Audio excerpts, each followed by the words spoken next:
Vector শেষ করে এবারে আমরা কাইনেমেটিক্সের দিকে পা ফেলবো। তোমাদের অ্যাকচুয়াল ফিজিক্স কিন্তু কাইনেমেটিক্স থেকেই শুরু হচ্ছে। এবারে যারা ভেক্টর ভালো করে করনি তারা কিন্তু কাইনেমেটিক্স বুঝতে পারবে না। ভেক্টরের প্রপার অ্যাপ্লিকেশন কিন্তু কাইনেমেটিক্সে আমরা দেখতে পাবো। শুধু ভেক্টর কেন, এরপরে আমরা যতগুলো চ্যাপ্টার পড়বো প্রত্যেকটা চ্যাপ্টারের সঙ্গে প্রত্যেকটা চ্যাপ্টারের কিন্তু লিঙ্ক রয়েছে। প্রত্যেকটা চ্যাপ্টারই কিন্তু কনসেপচুয়াল পয়েন্ট অফ ভিউ থেকে ইম্পর্টেন্ট। তুমি যদি কাইনেমেটিক্স ভালো করে না করো তাহলে মেকানিক্সের বাকি চ্যাপ্টারগুলো কিন্তু তুমি বুঝতে পারবে না। শুধুমাত্র মেকানিক্স কেন, তুমি ক্লাস 11 এ সিম্পল হারমোনিক মোশন নাও, সেখানেও তোমার প্রপার কাইনেমেটিক্স লাগবে। এছাড়াও ক্লাস 12 এ তোমাকে যদি ইলেকট্রোস্ট্যাটিক্স বুঝতে হয় তাহলেও সেখানে কিন্তু কাইনেমেটিক্সের কনসেপ্ট ইউজ হবে। এবারে অ্যাডভান্স লেভেলের অঙ্কগুলোতে কাইনেমেটিক্সের প্রায় কনসেপ্ট কিন্তু ঢুকেই থাকে। তাহলে কনসেপচুয়াল পয়েন্ট অফ ভিউ থেকে কাইনেমেটিক্স কিন্তু বিশাল ইম্পর্ট্যান্ট। কারণ কাইনেমেটিক্স যে ভালো করে করবে না তার ফিজিক্সের বেস কিন্তু স্ট্রং হবে না। তাহলে কনসেপচুয়াল পয়েন্ট অফ ভিউ থেকে তো কাইনেমেটিক্স ইম্পর্ট্যান্ট বটেই। তার সঙ্গে সঙ্গে তুমি যেই মেন নিতে পারো, তুমি নিট নিতে পারো, তুমি ডাব্লিউবিজেই নিতে পারো, প্রত্যেকটা কম্পিটিটিভ এক্সামে কাইনেমেটিক্স থেকে মিনিমাম একটা কোয়েশ্চেন তো থাকবেই থাকবে। এছাড়াও ক্লাস 11 এর এক্সাম পয়েন্ট অফ ভিউ থেকেও কাইনেমেটিক্সের ইম্পর্টেন্স বিশাল বেশি। তো কাইনেমেটিক্স তোমাদের জন্য important chapter, conceptual point of view থেকেও আবার number power point of view থেকেও। তাহলে কাইনেমেটিক্স একটু ভালোভাবে করবে। আর সত্যি কথা বলতে আমি আমার পড়ানোর এক্সপিরিয়েন্স থেকে বলছি, যাদের কাইনেমেটিক্স করতে ভালো লাগে, যারা কাইনেমেটিক্স শিখতে পারে, তাদের কিন্তু ফিজিক্সটা এইখান থেকে, যেহেতু ফিজিক্স এখান থেকে শুরু হচ্ছে, যারা কাইনেমেটিক্স ভালো করে বোঝে আমি ধরে নিতে পারি তারা কিন্তু ফিজিক্সটা ভালো করে বুঝতে পারবে এবং ফিজিক্সটা কিন্তু ইন্টারেস্টিং লাগবে। আমার দেখা এরকম অনেক ছেলে রয়েছে কাইনেমেটিক্স থেকে তাদের কিন্তু কঠিন লাগতে শুরু করে। যে সমস্ত ছেলেমেয়েদের কাইনেমেটিক্স কঠিন লাগে আমি দেখেছি যে তাদের ফিজিক্সটাও কিন্তু কঠিন লাগে। তাহলে ওপেনিং যদি ভালো হয়, পাওয়ার প্লেতে তুমি যদি ভালো খেলতে পারো তাহলে তোমার টিম কিন্তু ভালো স্কোর করবে। ঠিক সেরকম কাইনেমেটিক্স তোমাদের ফিজিক্সের স্টার্টিং বললাম না, অ্যাকচুয়াল ফিজিক্স কিন্তু এই কাইনেমেটিক্স থেকেই শুরু হচ্ছে।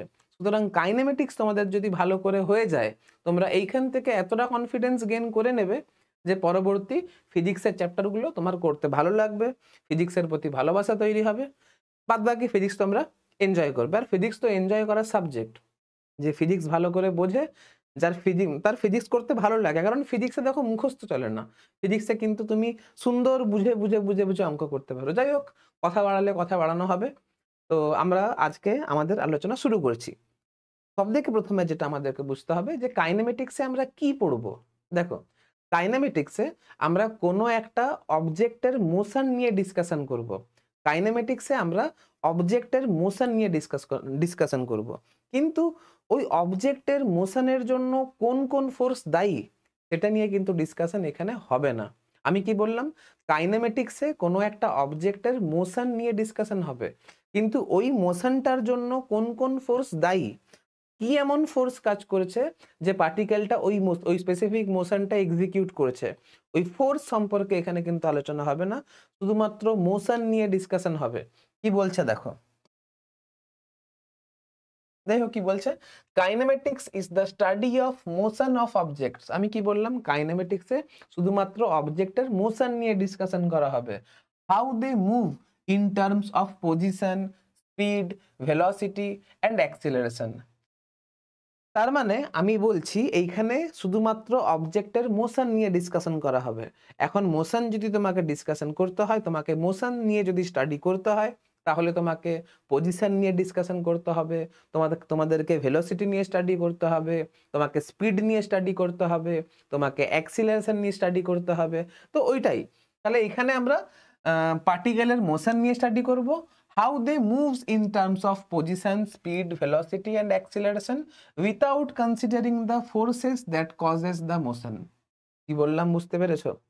তাহলে কাইনেমেটিক্সে আমরা কোনো একটা অবজেক্টের মোশন নিয়ে ডিসকাশন করব।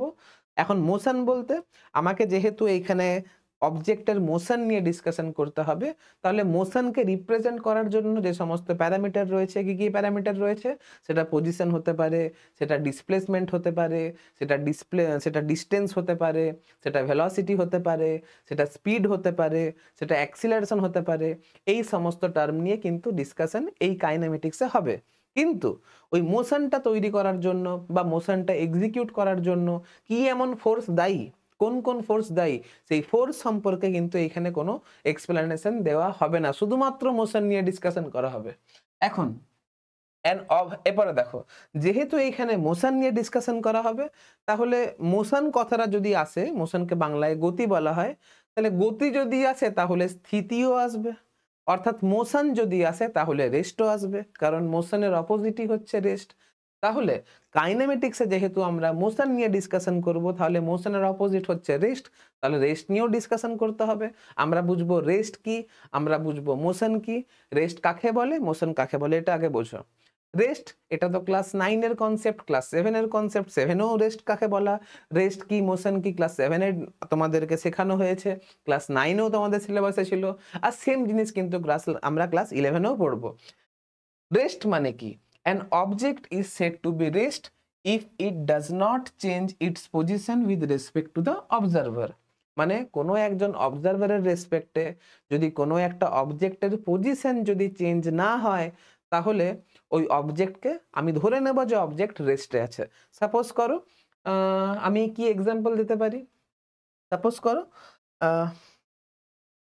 আচ্ছা ঠিক আছে, আমি ধরে নিচ্ছি যে এখানে তো কোনো, সাপোজ করো তুমি যেখানে পড়তে বসেছো, তো এখানে তুমি লাইটটাকে দেখো, তোমার রুমে যে লাইটটা জ্বলছে, তুমি সেই লাইটটাকে অবজার্ভ করো। তুমি এইখানে অবজারভার কেন? কারণ তুমি অবজেক্টটাকে অবজার্ভ করছো। এবারে তুমি একটা কথা বলো, লাইটের পজিশন কি সময়ের সঙ্গে সঙ্গে চেঞ্জ হচ্ছে?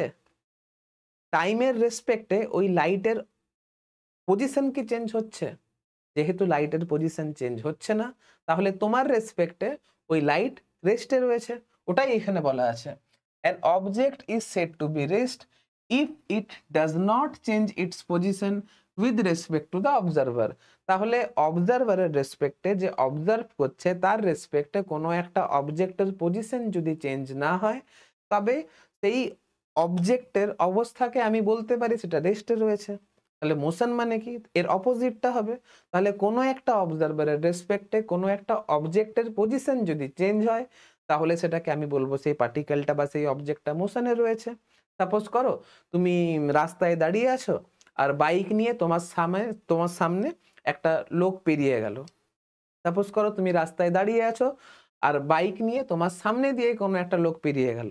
এখন তুমি এইখানে অবজারভার, কেন? কারণ তুমি বাইকে বসে থাকা লোকটিকে অবজার্ভ করছো। এখন বাইকে বসে থাকা লোকটির পজিশন সময়ের সঙ্গে সঙ্গে চেঞ্জ হচ্ছে, তাহলে এইখানে বাইকের উপরে বসে থাকা লোকটা হচ্ছে অবজেক্ট।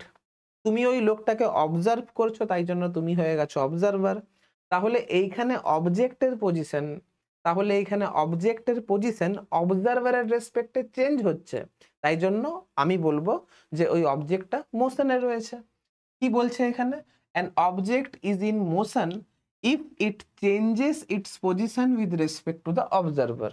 তাহলে কোনো একটা অবজেক্টের পজিশন যদি সময়ের রেসপেক্টে চেঞ্জ হয়, তাহলে ওই অবজেক্টের অবস্থাকে বলা হবে মোশন। মানে আমি ধরে নেব সেই অবজেক্টটা, ধরে নেব না, তোমার রেসপেক্টে বা অবজারভারের রেসপেক্টে এখন অবজেক্টটা মোশনে রয়েছে। এবারে নেক্সট কি বলছে? রেস্ট অ্যান্ড মোশন আর রিলেটিভ। এটাও তোমাদের ক্লাস 9-এ রয়েছে যে রেস্ট বলো বা মোশন বলো, এগুলোকে রিলেটিভ কেন বলা হয়? এখানে আমি এক্সাম্পল দিয়েছি। সাপোজ করো তুমি তোমার মায়ের সঙ্গে বাসে যাচ্ছ, তোমার মা তোমার পাশের সিটে বসে আছে। এখন তোমার রেসপেক্টে তোমার মায়ের পজিশন কিন্তু চেঞ্জ হচ্ছে না, তাহলে তুমি তোমার মায়ের মোশনকে অবজার্ভ করছো, তুমি তোমার মাকে অবজার্ভ করছো। যেহেতু এখানে তুমি তোমার মায়ের স্টাডি করছো, তাহলে তোমার মা হয়ে গেল এখানে অবজেক্ট, তুমি অবজার্ভ করছো, তার মানে তুমি হয়ে গেলে অবজারভার। এখন তোমার মায়ের পজিশন তোমার রেসপেক্টে চেঞ্জ হচ্ছে না, তাই তোমার রেসপেক্টে তোমার মা স্থির অবস্থায় আছে, তোমার রেসপেক্টে তোমার মা রেস্টে রয়েছে। কিন্তু সাপোজ করো তোমাকে আর তোমার মাকে তোমার বাবা বাসে ছাড়তে এসেছে, তোমাকে বাবা বাসে তুলতে এসেছে।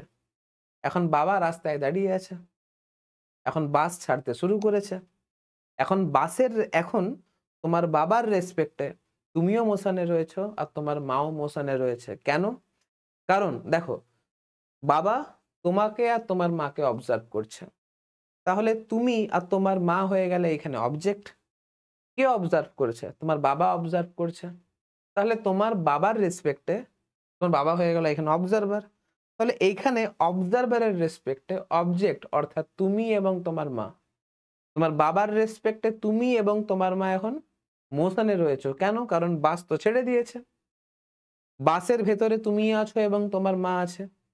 তাহলে সময়ের সাপেক্ষে বা টাইমের রেসপেক্টে তোমার এবং তোমার মায়ের পজিশন চেঞ্জ হচ্ছে।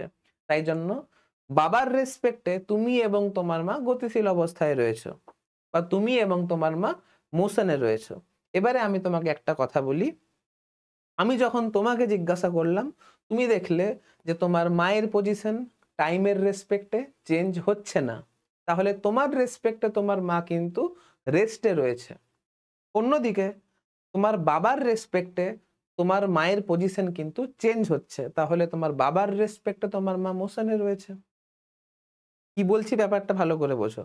তোমার রেসপেক্টে তোমার মা রেস্টে রয়েছে, আবার তোমার বাবার রেসপেক্টে তোমার মা মোশনে রয়েছে। তুমি বলছো তোমার মা রেস্টে আছে আর তোমার বাবা বলছে তোমার মা মোশনে রয়েছে, তাহলে কার কথাটা ঠিক? দুজনের কথাই ঠিক। কারণ তোমার রেসপেক্টে তোমার মা রেস্টে রয়েছে, আবার তোমার বাবার রেসপেক্টে তোমার মা কিন্তু মোশনে রয়েছে। তাহলে এখানে অবজেক্টকে কে দেখছে তার উপরে ডিপেন্ড করেছে যে অবজেক্ট রেস্টে রয়েছে না অবজেক্ট মোশনে রয়েছে। তাহলে এইখান থেকে বুঝতে পারলাম যে রেস্ট আর মোশন এগুলো কিন্তু অ্যাবসলিউট টার্ম নয়, এগুলো হচ্ছে রিলেটিভ টার্ম। ডিপেন্ড করেছে কে দেখছে, ডিপেন্ড করেছে কে দেখছে। যে দেখছে তার উপরে ডিপেন্ড করছে যে অবজেক্ট রেস্টে রয়েছে না অবজেক্ট মোশনে রয়েছে। আমি এখানে কি এক্সাম্পল নিয়েছি দেখো, আগে পড়ে দিই। রেস্ট অ্যান্ড মোশন আর relative means that whether an object is at rest or in motion depends on the observer's point of view. অবজারভারের পয়েন্ট অফ ভিউর উপরে ডিপেন্ড করেছে যে অবজেক্ট রেস্টে রয়েছে না অবজেক্ট মোশনে রয়েছে। Example, a passenger sitting on a train sits in at rest with respect to the other passenger. এখানে কি বলছে? A passenger sitting on a train sit is at rest with respect to other passengers. Suppose করো এটা হচ্ছে train, এখানে ইনি হলেন বাস যাত্রী বা ট্রেনের যাত্রী। এবারে এনার পজিশন বা ইনি দেখছেন এনাদের পজিশন কিন্তু চেঞ্জ হচ্ছে না, বা এদের যে কো প্যাসেঞ্জাররা রয়েছে এরা দেখছে যে এর পজিশন চেঞ্জ হচ্ছে না। তাহলে এদের রেসপেক্টে এ স্থির, আবার এর রেসপেক্টে এরা স্থির। কি বললাম বুঝতে পেরেছো? But the same passenger is in motion with respect to someone standing on the platform. এখন স্টেশনের প্ল্যাটফর্মে যে লোকটি দাঁড়িয়ে আছে সেই লোকটির সাপেক্ষে বা সেই লোকটির রেসপেক্টে এই মহিলাটিও মোশনে রয়েছে, তার সঙ্গে সঙ্গে এর যে কো প্যাসেঞ্জার তারাও কিন্তু মোশনে রয়েছে। কি বললাম বুঝতে পারলো? কি বললাম বুঝতে পারলে? তাহলে ট্রেনের ভেতরে বসে থাকা প্যাসেঞ্জারের রেসপেক্টে বাদবাকি প্যাসেঞ্জাররা রেস্টে রয়েছে, কিন্তু ট্রেনের বাইরে অর্থাৎ প্ল্যাটফর্মে দাঁড়িয়ে থাকা লোকটির রেসপেক্টে এই ট্রেনের ভেতরে বসে থাকা প্রত্যেকটা যাত্রী কিন্তু মোশনে রয়েছে। তাহলে বুঝতে পারলে তো যে রেস্ট বলো বা মোশন বলো এটা পুরোপুরি ডিপেন্ড করছে কে দেখছে তার উপরে। এটা হচ্ছে টোটালি ডিপেন্ড করছে অবজারভারের পয়েন্ট অফ ভিউর উপরে ডিপেন্ড করছে যে তুমি রেস্টে আছো নাকি তুমি মোশনে রয়েছো। এই যে depends on the observer point of view, বোঝা গেছে? এই জিনিসটা খেয়াল রাখবে। তাহলে আমাকে যদি বলতে হয় যে একটা অবজেক্ট রেস্টে রয়েছে না মোশনে রয়েছে, সেটা পুরোপুরি আমার পয়েন্ট অফ ভিউর উপরে ডিপেন্ড করছে। সেটা পুরোপুরি অবজারভারের পয়েন্ট অফ ভিউর উপরে ডিপেন্ড করেছে। কি বললাম বুঝতে পেরেছ? এবারে কোনো একটা অবজেক্টের পজিশনকে যদি স্পেসিফাই করতে হয়, তাহলে একটা অবজারভার প্রয়োজন। কোনো একটা অবজেক্টকে যদি স্পেসিফাই করতে হয়, কোনো একটা অবজেক্টের পজিশন যদি স্পেসিফাই করতে হয়, কোনো একটা অবজেক্টের মোশনকে যদি স্টাডি করতে হয়, তাহলে আমার প্রয়োজন একটা অবজারভারের। কি বললাম বুঝতে পারলে? নেক্সট স্লাইডে বলা আছে, তো rest or motion is not absolute, it depends on the chosen reference point. তুমি কোন পয়েন্টের রেসপেক্টে তুমি দেখছো, এই পয়েন্টের উপরে ডিপেন্ড করছে যে অবজেক্টটা রেস্টে রয়েছে না মোশনে রয়েছে। ঠিক আছে? It depends on the chosen reference point. এটা পুরোপুরি রেফারেন্স পয়েন্টের উপরে ডিপেন্ড করছে। বাস এই জিনিসটা খেয়াল রাখবে। এবারে আসছি ফ্রেম অফ রেফারেন্স। ওই যে বললাম, কোনো একটা অবজেক্টকে আমি এখন স্টাডি করতে চলেছি, ওই অবজেক্টটা রেস্টে রয়েছে না মোশনে রয়েছে, সেটাকে যদি আমাকে ডিফাইন করতে হয়, তাহলে আমার দরকার অবজারভার। কি বলছি বুঝতে পারছো? তাহলে কোনো একটা অবজেক্টের পজিশনকে স্পেসিফাই করতে গেলে আমার একটা অবজারভার প্রয়োজন। এখন অবজারভার তো এখানে বাসের ট্রেনের ভেতরে বসে থাকা যাত্রীটা এখানে অবজারভার ছিল। কিন্তু আমাকে যদি ডায়াগ্রাম দিয়ে আমাকে যদি বুঝতে হয়, তাহলে কোনো একটা অবজেক্টের পজিশনকে স্পেসিফাই করতে গেলে আমরা কিন্তু কোঅর্ডিনেট সিস্টেমের সাহায্য নেব। ঠিক আছে? সাপোজ করো আগে কোঅর্ডিনেট সিস্টেমটা নিই। ঠিক আছে?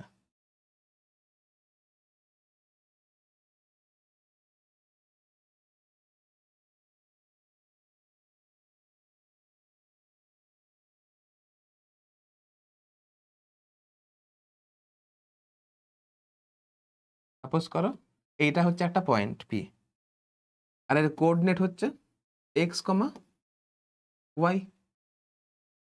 এখন এই পয়েন্টের পজিশনকে স্পেসিফাই করতে গেলে আমাকে দুটো কোঅর্ডিনেট দরকার হলো, একটা হচ্ছে এক্স কোঅর্ডিনেট, একটা হচ্ছে ওয়াই কোঅর্ডিনেট। এখন আমি যদি এক্স কোঅর্ডিনেট নিই বা ওয়াই কোঅর্ডিনেট যদি নিই, তাহলে আমার তো একটা কোঅর্ডিনেট সিস্টেম লাগলো। এখন এই পয়েন্টের পজিশনটাকে যদি স্পেসিফাই করতে হয়, তাহলে আমার দরকার একটা অরিজিন, যেটাকে আমি ও দিয়ে রিপ্রেজেন্ট করব। কি বললাম বুঝতে পারলে? তাহলে এবারে ইজিলি আমি এই পয়েন্টের পজিশনকে আমি স্পেসিফাই করতে পারবো। ইজিলি আমি এই পয়েন্টের পজিশনকে আমি স্পেসিফাই করতে পারবো। কি করে স্পেসিফাই করব? এই পয়েন্টের পজিশন ভেক্টর দিয়ে। এখন এই পয়েন্টের পজিশন ভেক্টর কত? না এক্স অ্যাক্সিস বরাবর যদি যাই, এক্স অ্যাক্সিস বরাবর আমাকে এক্স ডিস্টেন্স যেতে হবে, আর ওয়াই অ্যাক্সিস বরাবর আমাকে স্মল ওয়াই ডিস্টেন্স যেতে হবে। এখন এক্স অ্যাক্সিস, এবারে এখানে লাগবে ভেক্টরের কনসেপ্ট। এখন এক্স অ্যাক্সিস বরাবর ইউনিট ডিস্টেন্স গেলে যে ভেক্টরটা হবে সেটা আই ক্যাপ হবে। তাহলে এক্স অ্যাক্সিস বরাবর স্মল এক্স ডিস্টেন্স গেলে এদিকে যে ভেক্টরটা আসবে সেটা হচ্ছে এক্স আই ক্যাপ হবে। সিমিলারলি এটা ওয়াই জে ক্যাপ হবে। তাহলে এই যে পয়েন্ট, এই পয়েন্টের position vector r equals to কত হবে? এই পয়েন্টের পজিশন ভেক্টর আর ভেক্টর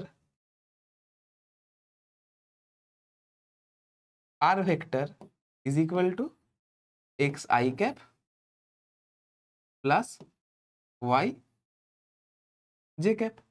এখন এই যে পয়েন্ট, এর পজিশন ভেক্টরকে স্পেসিফাই করতে গেলে আমার দরকার হলো একটা কোঅর্ডিনেট সিস্টেম, যেটাকে কার্টেসিয়ান কোঅর্ডিনেট সিস্টেম বলছি। এখন এই পয়েন্টের পজিশনকে স্পেসিফাই করলাম এই অরিজিনের রেসপেক্টে, তাহলে এইখানে যে এই কোঅর্ডিনেট সিস্টেম হলো সেটাই হয়ে গেল আমার ফ্রেম অফ রেফারেন্স। আর এইটা হচ্ছে আমার সেই পয়েন্ট, যেই পয়েন্টের রেসপেক্টে আমি এই পয়েন্টের পজিশন ভেক্টরটাকে স্পেসিফাই করলাম। এবারে আসছি ফ্রেম অফ রেফারেন্স কাকে বলে। ফ্রেম অফ রেফারেন্সের ডেফিনেশনটা কি বলছে দেখো, এ reference frame is a coordinate system along with a time scale used to describe the position and motion of object. It is the background against which an observer perceives and measures the motion of other object. এত জটিল তোমার ভাষা লাগবে না, তুমি শুধু এটুকু বোঝো যে কোনো একটা পয়েন্টের বা কোনো একটা অবজেক্টের পজিশনকে স্পেসিফাই করতে গেলে আমাকে একটা রেফারেন্স পয়েন্ট লাগবে। আর পজিশনটাকে যদি পুরোপুরি ম্যাথামেটিক্যালি আমাকে স্পেসিফাই করতে হয় তাহলে আমাকে কোঅর্ডিনেট সিস্টেমের সাহায্য নিতে হবে, যার সাহায্যে আমি ওই পয়েন্টের পজিশনকে স্পেসিফাই করব, ওই পয়েন্টের মোশনকে অ্যানালাইজ করব, ওই ওই পয়েন্টটা বা ওই অবজেক্টটা রেস্টে আছে না মোশনে আছে এটাকে অ্যানালাইজ করব। তাহলে এই সমস্ত অ্যানালাইসিস করতে গেলে আমাকে দরকার একটা কোঅর্ডিনেট সিস্টেম, যেটাকে আমরা ফ্রেম অফ রেফারেন্স বলবো। বোঝা গেছে ফ্রেম অফ রেফারেন্স কি? ঠিক আছে, চলো আপাতত দেখো এত কিছু নোট ডাউন করতে লাগবে না, শুধুমাত্র যেটুকু তোমাদের দরকার শর্টে সেটাকে লিখে রাখবে, কারণ আজ থেকে 2 মাস বাদে তোমার ভিডিও দেখার সময় হবে না।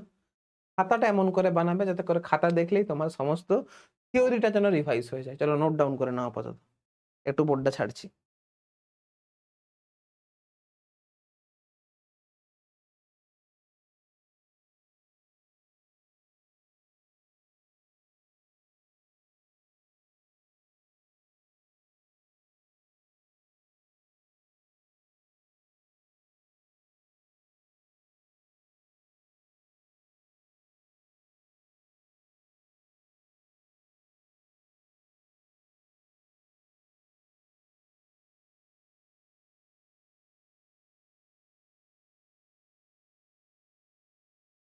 এবারে ডিস্টেন্স ভার্সেস ডিসপ্লেসমেন্ট।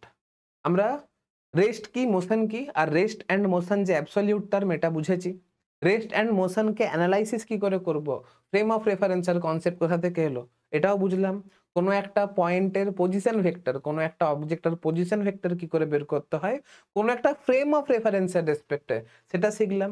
এবারে আমরা মোশন নিয়ে কোনো একটা অবজেক্টের মোশন নিয়ে স্টাডি করব। এখন মোশন নিয়ে স্টাডি করতে গেলে যে বললাম ডিস্টেন্স আছে, ডিসপ্লেসমেন্ট আছে, স্পিড আছে, ভেলোসিটি আছে, অ্যাক্সিলারেশন রয়েছে, সেই প্রত্যেকটা টার্মকে আমাকে ভালো করে বুঝতে হবে। তো আজকে আমরা শুধুমাত্র ডিস্টেন্স অ্যান্ড ডিসপ্লেসমেন্ট নিয়ে ডিসকাশন করব। ঠিক আছে, দেখো প্রথমে বুঝতে হবে ডিস্টেন্স কি আর ডিসপ্লেসমেন্ট কি। তো আগে বোঝাই ডিসপ্লেসমেন্ট কি।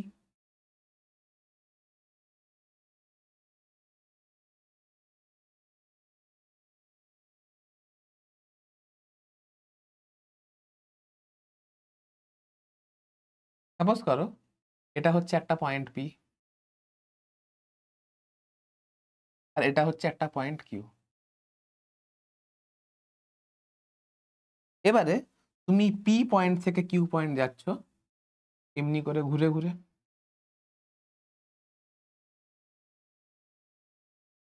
পি পয়েন্ট থেকে কিউ পয়েন্ট গেলে এরকম ভাবে,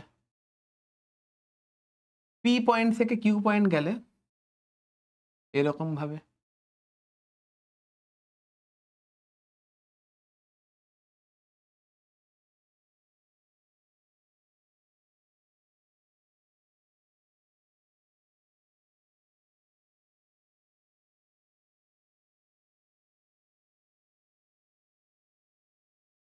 তুমি যেদিক যে পাথ বরাবর যেদিক খুশি তুমি যেতে পারো পি পয়েন্ট থেকে কিউ পয়েন্টে। এবারে তুমি ফার্স্ট কেসে এই অরেঞ্জ পাথ নিলে, সেকেন্ড কেসে এই হোয়াইট কালার দিয়ে যে পাথটা আমি রিপ্রেজেন্ট করছি সেই পাথটা নিলে, থার্ড কেসে এই গ্রিন লাইন দিয়ে যে পাথটা রিপ্রেজেন্ট করেছি সেই পাথটা তুমি নিয়েছো। ডিস্টেন্স মানে কি, তুমি যে পাথ বরাবর পি থেকে কিউতে গেছো সেই টোটাল পাথ লেন্থটাকে আমি ডিস্টেন্স বলবো। কি বললাম, যে পাথ বরাবর তুমি পি পয়েন্ট থেকে কিউ পয়েন্ট গেছো সেই পাথ লেন্থকে আমি ডিস্টেন্স বলবো। তাহলে ডিস্টেন্স আর কিছুই নয়, পাথ লেন্থকে ডিস্টেন্স বলে। তাহলে এখানে লিখে রাখবো distance is equal two path length.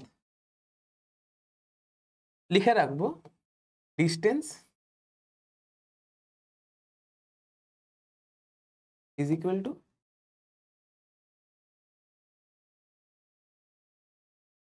Total path length. এবারে ডিসপ্লেসমেন্ট কি জিনিস, ডিসপ্লেসমেন্ট তোমাকে যদি বুঝতে হয় তাহলে কোনো একটা মুভিং অবজেক্টের ইনিশিয়াল পয়েন্ট আর ফাইনাল পয়েন্টকে একটা স্ট্রেট লাইন দিয়ে যোগ করব।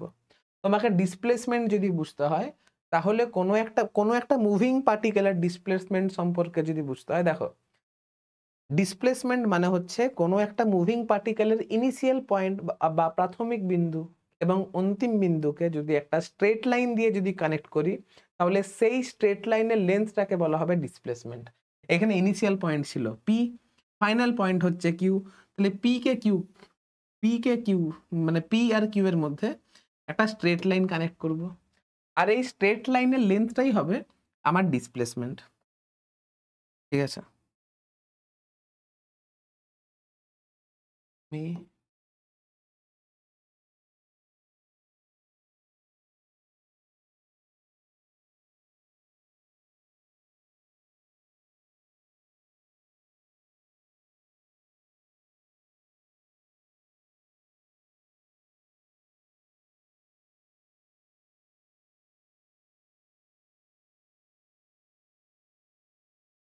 তাহলে আমি কি বললাম, কোনো একটা মুভিং অবজেক্টের ইনিশিয়াল পয়েন্ট আর ফাইনাল পয়েন্টকে আমি একটা স্ট্রেট লাইন দিয়ে কানেক্ট করব, আর ওই স্ট্রেট লাইনের লেন্থকে বলা হবে ডিসপ্লেসমেন্টের magnitude.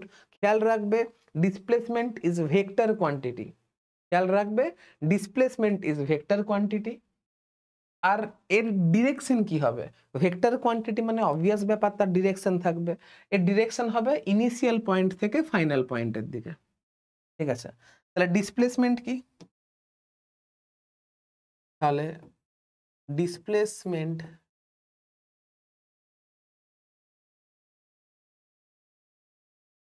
Is equal two shortest distance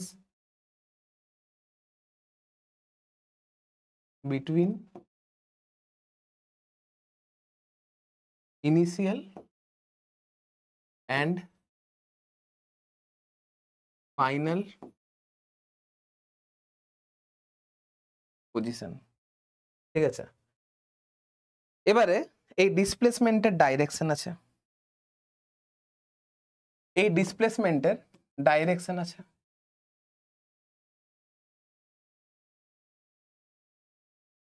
ডাইরেকশনটা কি হবে, ফ্রম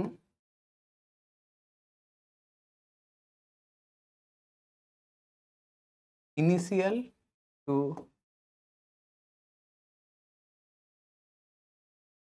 ফাইনাল পয়েন্ট। বোঝা গেছে?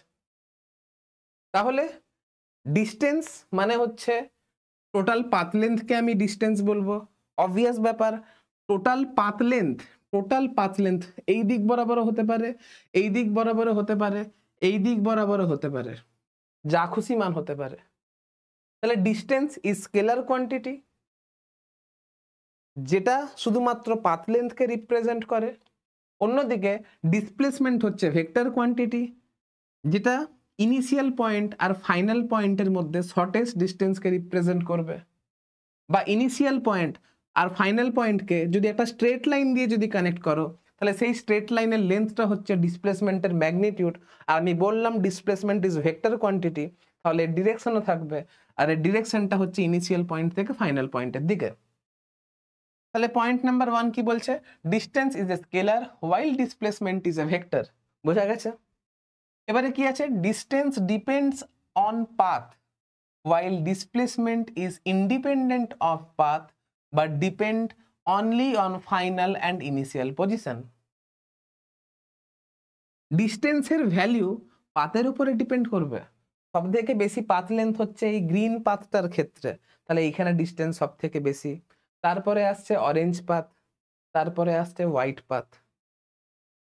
কিন্তু তাহলে আরেকটা জিনিস লক্ষ্য করে দেখো, এই যে ইনিশিয়াল পয়েন্ট আর ফাইনাল পয়েন্টের মধ্যে অনেকগুলো পাথ হতে পারে, পাথ ডিপেন্ডেন্ট, কিন্তু ডিসপ্লেসমেন্টের কিন্তু একটা ভ্যালুই হবে, সেটা হচ্ছে শর্টেস্ট ভ্যালু।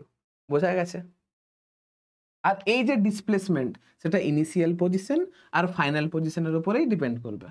এবারে কি বলছে, infinite distances are possible between two fixed points because infinite paths are possible between two fixed point. এই দুটো ফিক্সড পয়েন্টের মধ্যে ইনফাইনাইট পাথ পসিবল, এবার ইনফাইনাইট পাথ যদি পসিবল হয় তাহলে ইনফাইনাইট ডিস্টেন্স পসিবল হবে। কারণ কি বললাম, ডিস্টেন্স হচ্ছে পাথ ডিপেন্ডেন্ট টার্ম। অন্যদিকে কি বলছে, only single value of displacement is possible between two fixed point. দুটো ফিক্সড পয়েন্টের মধ্যে ডিসপ্লেসমেন্টের কিন্তু শুধুমাত্র একটা ভ্যালুই থাকবে। বোঝা গেছে? আবার বলছি, শর্টে নোট করবে, শর্টে।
চলো তাহলে ডিসপ্লেসমেন্ট কি করে বের করতে হয় বুঝতে পেরেছো? কোনো একটা মুভিং অবজেক্টের ইনিশিয়াল পয়েন্ট আর ফাইনাল পয়েন্টের মধ্যে একটা স্ট্রেট লাইন কানেক্ট করব। ওই স্ট্রেট লাইনের লেন্থটা হবে ডিসপ্লেসমেন্টের ম্যাগনিটিউড, আর ইনিশিয়াল পয়েন্ট থেকে ফাইনাল পয়েন্টের দিকে আমার হবে ডিসপ্লেসমেন্টের ডিরেকশন। বোঝা গেছে? চলো এবারে কিছু নিউমেরিক্যাল করে বোঝা যাক। সাপোজ করো তুমি একটা এই দিক বরাবর তুমি হাঁটছিলে, তাহলে এটা ছিল তোমার ডিরেকশন।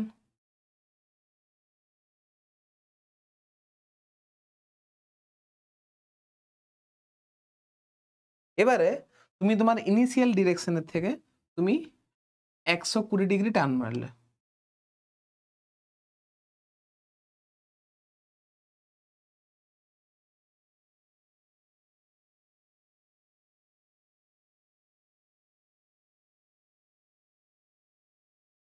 এটা হয়ে গেল তোমার ফাইনাল ডিরেকশন। এই অ্যাঙ্গেলটা হয়ে গেল তোমার 120 ডিগ্রি।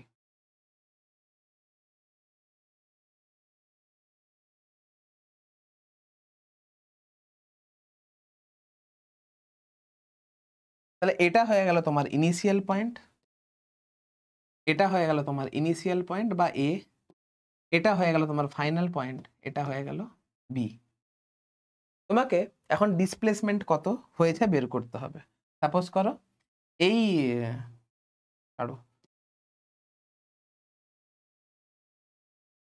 এটা হচ্ছে বি আর এই পয়েন্টটা হচ্ছে সি। আর অবভিয়াস ব্যাপার যে এবি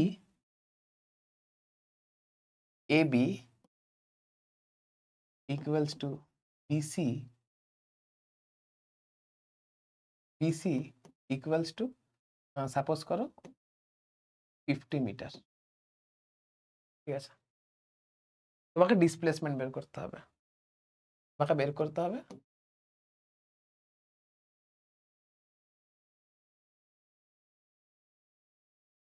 ডিসপ্লেস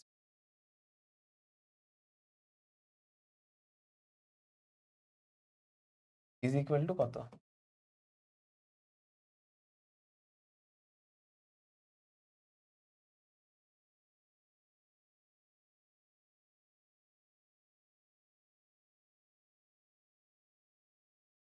এটা হচ্ছে কোয়েশ্চেন। দেখো এটা হচ্ছে একটা মানে এ বি হচ্ছে একটা ডিসপ্লেসমেন্ট বলতে পারি। আরে ছাড়ো, তোমাকে ডিসপ্লেসমেন্টও জিজ্ঞাসা করেছে আর সাপোজ করো ডিস্টেন্সও জিজ্ঞাসা করেছে।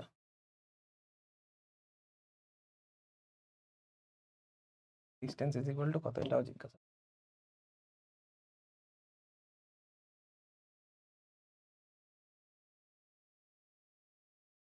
এটাও জিজ্ঞাসা।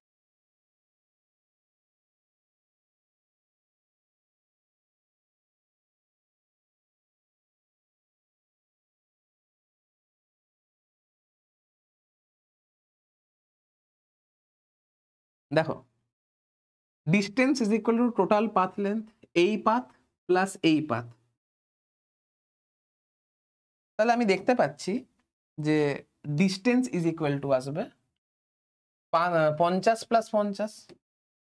ডিস্টেন্স ইজ ইকুয়াল টু আসবে AB plus BC is equal to 50 plus 50 is equal to 100 metre. সহজ জিনিস। কিন্তু ডিসপ্লেসমেন্ট ইজ ইকুয়াল টু কত আসবে? ডিসপ্লেসমেন্ট মানে আমাকে ইনিশিয়াল পয়েন্ট আর ফাইনাল পয়েন্টকে একটা স্ট্রেট লাইন দিয়ে কানেক্ট করতে হবে। এখন লক্ষ্য করে দেখো, এইটা আর এইটা ইকুয়াল। এটা হচ্ছে আমার 60 ডিগ্রি। যেহেতু এই দুটো সাইড ইকুয়াল, তাহলে এই অ্যাঙ্গেল আর এই অ্যাঙ্গেলটা সমান হবে। তাহলে এটাও আমার 60 হবে আর এটাও আমার 60 হবে। তাহলে এই বিষয়ে কোনো সন্দেহ নেই, এটা রাইট, এটা একটা সমকোণী, সমকোণী বলছি, কি বলে এটাকে? সমকোণী নয়, এটা ইকুইল্যাটারাল ট্রায়াঙ্গেল। বাংলাতে কি বলে যেন, যার সব প্রত্যেকটা কোণ সমান হয়? সমকোণী না, কি বলে বাংলাতে?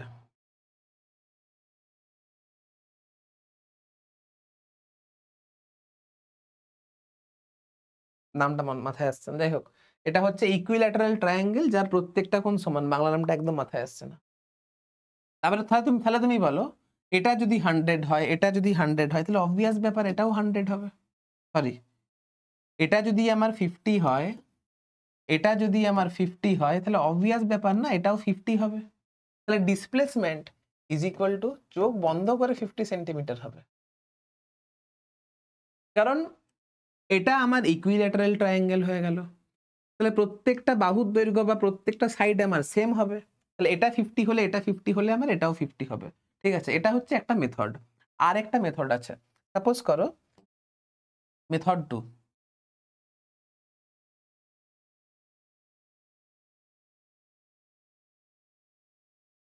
Method 2,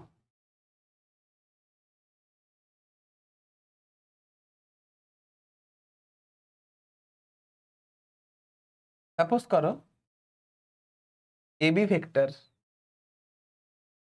is equal to S1 vector is equal to, আচ্ছা S1 ভেক্টর ঠিক আছে, আর BC vector is equal to S2 vector. তাহলে ডিস্টেন্স যখন আমাকে বের করতে বলছে, ডিস্টেন্স তো আমার স্কেলার কোয়ান্টিটি, তাহলে প্রত্যেকটা ভেক্টরের ম্যাগনিটিউডকে আমি যোগ করে দেবো, S1 vector plus S2 vector.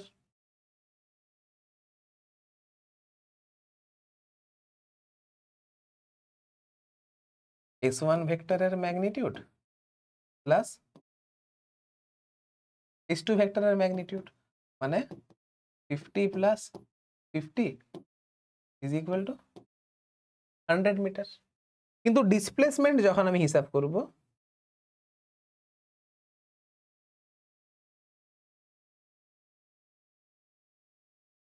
Displacement is equal to S vector is equal to S1 vector plus S2 vector হবে।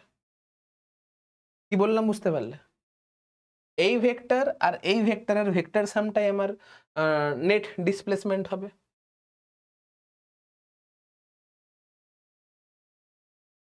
তুমি নাও না এখান থেকে,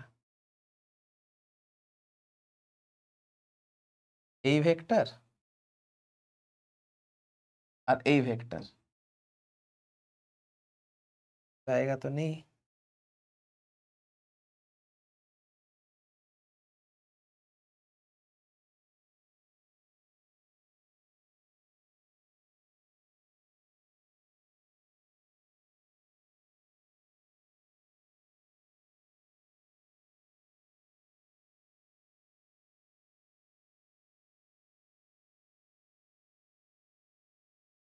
এটা ছিল আমার S1 ভেক্টর, এটা ছিল আমার S2 ভেক্টর, এই দুটো ভেক্টরের ভেক্টর সাম।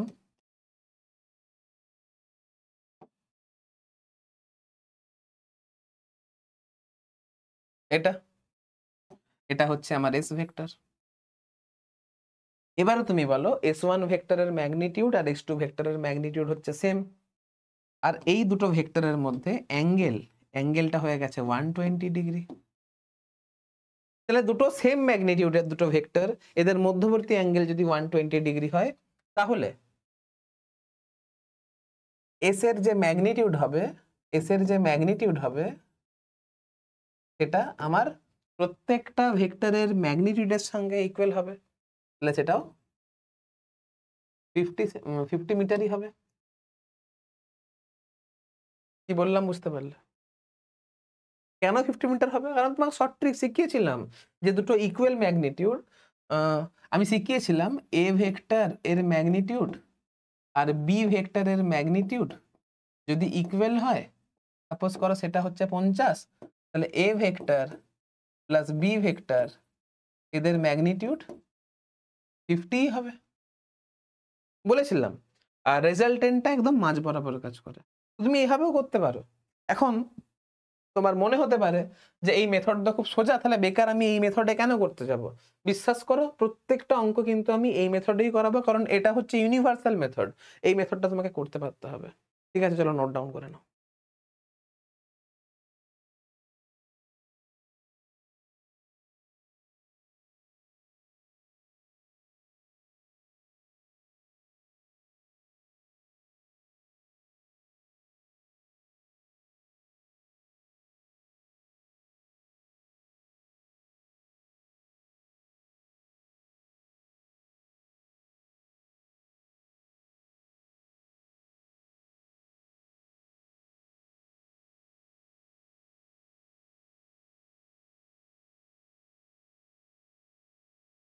এরকম করে তোমাদেরকে আরেকটা নিউমেরিক্যাল করানো যেতে পারে।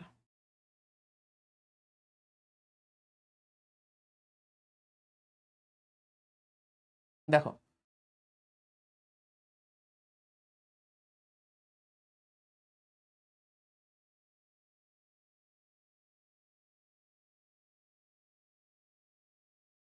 একটা লোক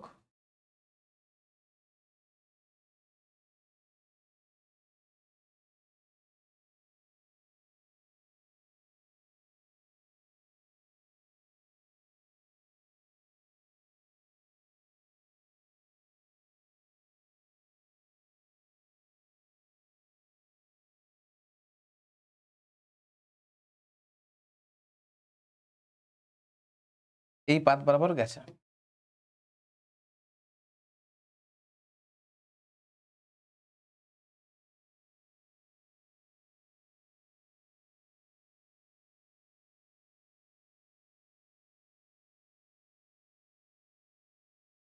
প্রত্যেকটা লেন্থ তুমি ধরে নাও, এটা হচ্ছে তোমার 50 মিটার।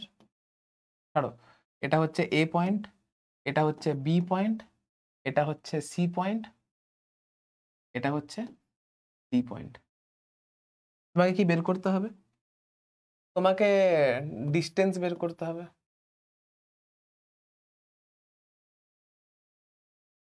তোমাকে ডিসপ্লেসমেন্ট বের করতে হবে।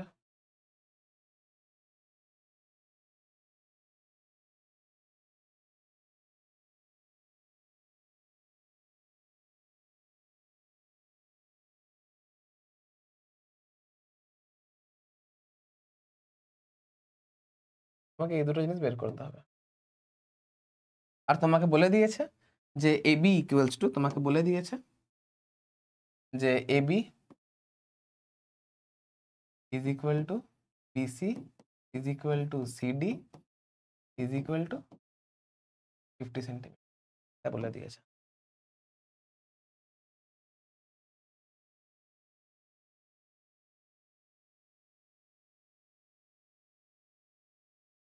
ঠিক আছে, এবারে নর্মাল মেথডে তুমি করতে পারো। ডিস্টেন্স এটা 50, এটা 50, এটা 50, তাহলে ডিস্টেন্স ইজ ইকুয়াল টু হচ্ছে 3 into 50 is equal to 150 metre. আর ডিসপ্লেসমেন্ট যদি বের করতে হয় তুমি সিম্পল এই পাথটাকে যোগ করে দাও। আর অবশ্যই ইনিশিয়াল পয়েন্ট থেকে ফাইনাল পয়েন্টের দিকে হবে ডিসপ্লেসমেন্ট। এটা যদি 50 হয়, এটা যদি 50 হয়, এটা যদি 50 হয়, তাহলে অবভিয়াস ব্যাপার এটাও 50 হবে। এটাও আমার displacement is equal to 50 centimetre হবে। কিন্তু মেথড 2 এটাতে আমাকে করে দেখাতে হবে।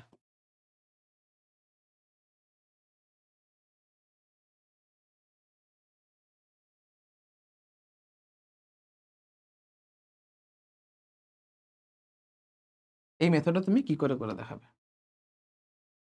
সাপোজ করো এটা হচ্ছে আমার S1 ভেক্টর,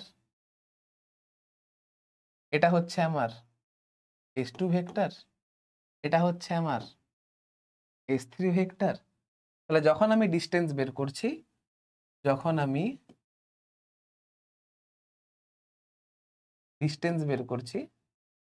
তখন mod of S1 vector plus mod of S2 vector plus mod of S3 vector is equal to 50 plus 50 plus 50 is equal to 150 metre বেরিয়ে গেল। এবারে যখন আমি ডিস্টেন্স বের করব, ডিসপ্লেসমেন্ট যখন বের করব,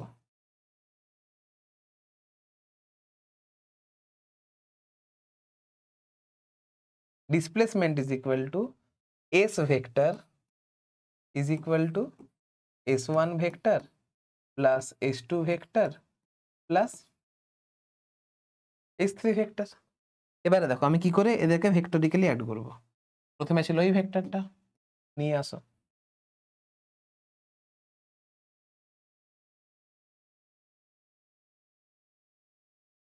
জায়গা তো নেই, কি করে নিয়ে আসবো?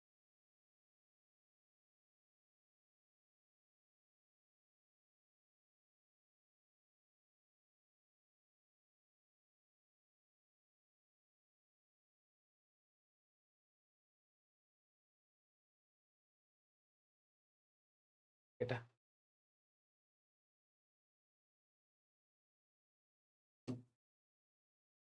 এটা হচ্ছে আমার S1 ভেক্টর,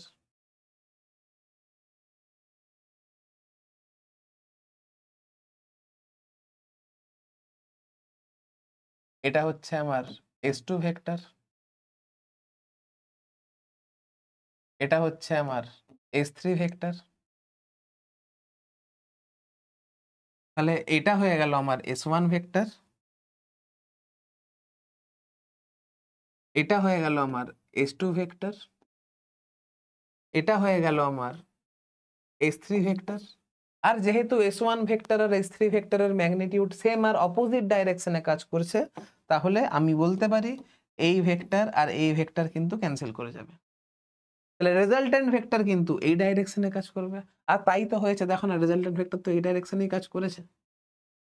আর রেজাল্টেন্ট ভেক্টরের magnitude is equal to S2 এর magnitude is equal to 50 metre হবে।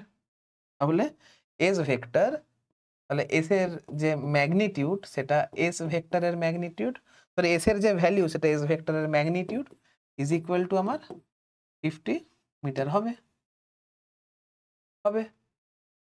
ঠিক আছে, তো এই হচ্ছে ব্যাপার।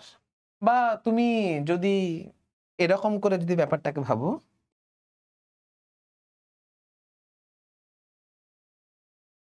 তুমি যদি ব্যাপারটাকে এরকম করে যদি ভাবো,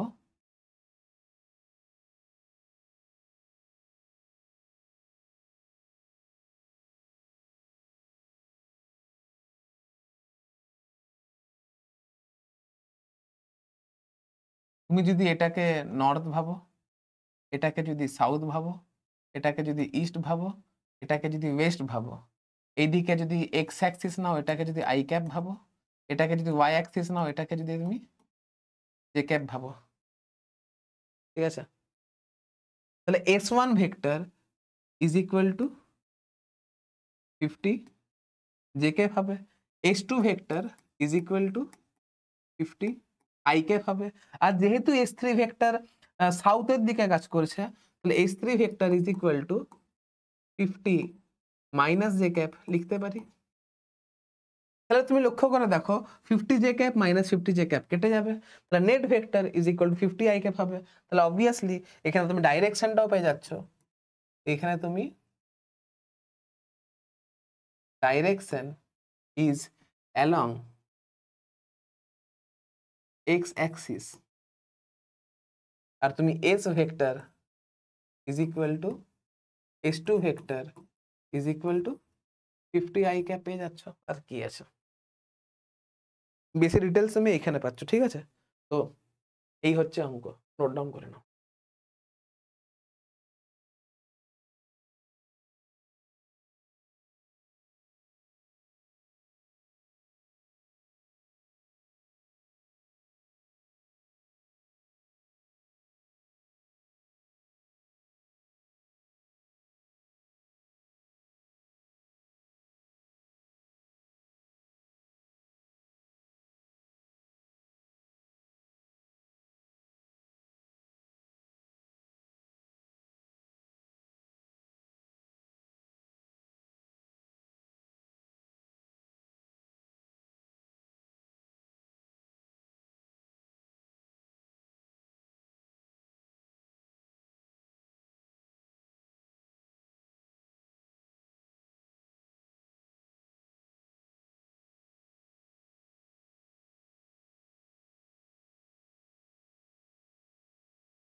চলো নেক্সট কোয়েশ্চেন।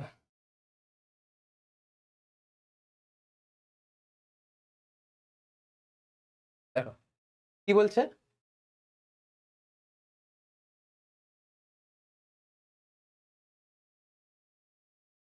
বলছে a particle moves on a circular path of radius r, it completes one revolution in 40 second, one revolution in 40 second, calculate distance and displacement in 2 minute 20 second। আমাকে ডিস্টেন্সটাও ক্যালকুলেট করতে হবে আর ডিসপ্লেসমেন্টটাও ক্যালকুলেট করতে হবে। আমাকে distance is equal to কত জিজ্ঞাসা করেছে, আর displacement is equal,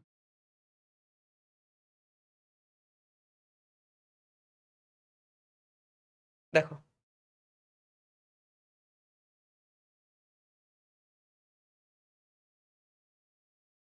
এটা হচ্ছে আর রেডিয়াসের সার্কেল একটা,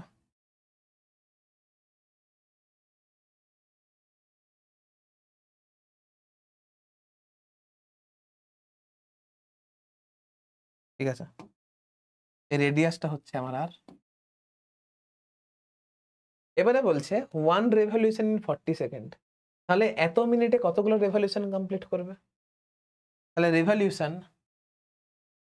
তাহলে number of revolution is equal two 2 minute 20 second, মানে হচ্ছে 140 সেকেন্ড, আর একটা রেভলিউশন করতে সময় লাগে 40 সেকেন্ড। তাহলে এটা হচ্ছে তোমার 7/2, তাহলে এটা হচ্ছে তোমার 3×1=2, তার মানে 3টা রেভলিউশন কমপ্লিট করেছে, আরো হাফ রেভলিউশন কমপ্লিট করেছে। তাহলে ডিস্টেন্স 3টে রেভলিউশন সে কমপ্লিট করে বসে আছে।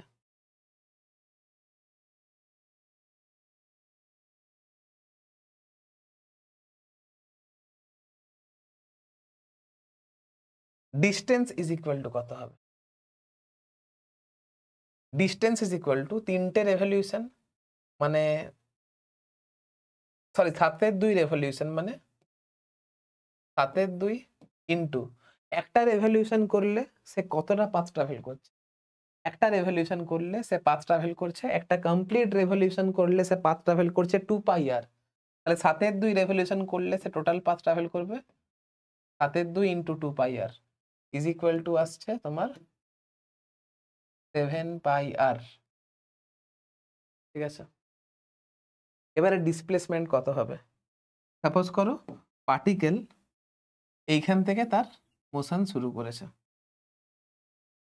একটা ফুল রেভলিউশন কমপ্লিট হলো, দুটো ফুল রেভলিউশন কমপ্লিট হলো, তিনটে ফুল রেভলিউশন কমপ্লিট হলো, আরো হাফ কমপ্লিট করেছে, মানে পার্টিকেলটা ফাইনালি এইখানে এসে পৌঁছাবে। এবারে এই ডিস্টেন্সটা কত হবে? এই ডিস্টেন্সটা কত হবে? এই ডিস্টেন্সটা হবে আমার 2r। তাহলে এইখানে ডিসপ্লেসমেন্ট ইজ ইকুয়াল টু হয়ে যাবে 2r। বোঝা গেছে? তাহলে অ্যান্সার, এগুলো হচ্ছে অ্যান্সার। তাহলে distance is equal two 7πr, displacement is equal two 2r। একদম সহজ কোয়েশ্চেন। ঠিক আছে, চলো নেক্সট কোয়েশ্চেন করি। কি বলছে? এ হুইল, তুমি বোঝো যে পাথ লেন্থ কি আর ডিসপ্লেসমেন্ট কি। টোটাল পাথ লেন্থ মানে হচ্ছে ডিস্টেন্স, আর ডিসপ্লেসমেন্ট মানে হচ্ছে ইনিশিয়াল পজিশন আর ফাইনাল পজিশনকে আমি একটা সিঙ্গেল স্ট্রেট লাইন দিয়ে কানেক্ট করব। ঠিক আছে, এবারে কি আসছে, এবারে কি হচ্ছে? আচ্ছা হ্যাঁ, এটা বলছে a wheel of radius 1 metre rolls forward half a revolution on horizontal ground. এখানে বলেছে half a revolution on a horizontal ground. তাহলে একটা হুইল ড্র করা যাক। এটা হাফ রেভলিউশন কমপ্লিট করেছে, তার মানে এইখানে যদি আমি একটা পয়েন্টকে ড্র করি, হাফ রেভলিউশন কমপ্লিট করেছে মানে এই পয়েন্টটা গড়িয়ে গড়িয়ে এইখানে এসেছে, তার মানে এই পয়েন্টটা গড়িয়ে গড়িয়ে এইখানে এসেছে। তাহলে তুমি ব্যাপারটা বোঝো, তার মানে আলটিমেট এই যে পাথটা, এই যে টোটাল পাথটা, সেটা কত হবে? এই চাকাটাই তো রোল করে এখানে, এই চাকাটাই তো রোল করে এখানে এসেছে, এই চাকাটাই তো রোল করে এখানে এসেছে। কি বলছি ব্যাপারটা বোঝো? তাহলে এই যে পাথটা, এই পাথটা কতটা হবে? এই যে পাথটা,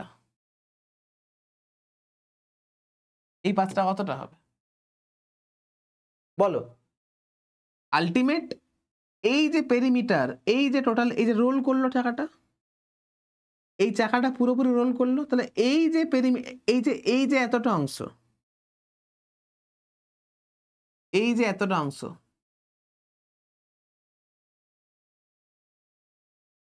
এইটাই তো রোল করে এত দূর এলো, তাই না? তাহলে এইটা আমার হয়ে যাবে, পুরোটা যদি 2πr হয় তাহলে এটা হয়ে যাবে আমার πr হবে।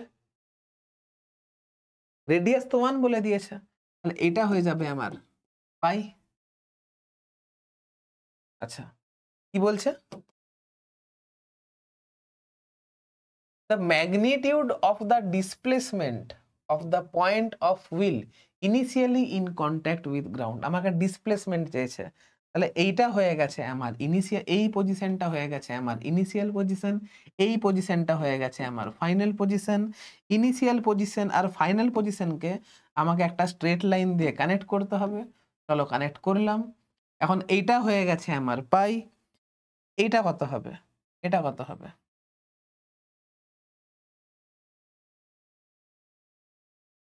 এটা কত হবে? এই পুরোটা আমার হবে 2r,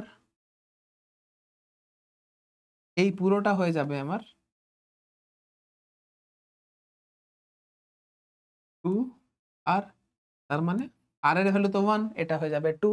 তাহলে আমি এই যে ট্রায়াঙ্গেলটা ফর্ম করলো, এর হাইট পেয়ে গেছি 2, বেস পেয়ে গেছি পাই, তাহলে হাইপোটেনাস, তাহলে ডিসপ্লেসমেন্ট ইজ ইকুয়াল টু আসবে আমার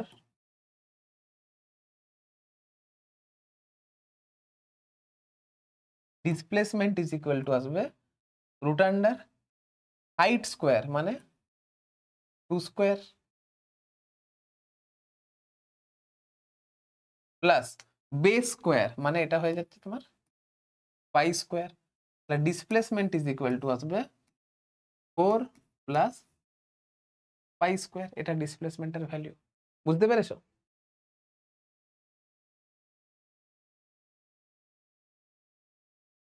চলো এবারে নেক্সট ডিস্টেন্স ভার্সেস ডিসপ্লেসমেন্টের কি পয়েন্ট আছে দেখো কি বলছে ইফ মোশন ইজ আচ্ছা if motion is in straight line without change in direction then distance is equal to displacement.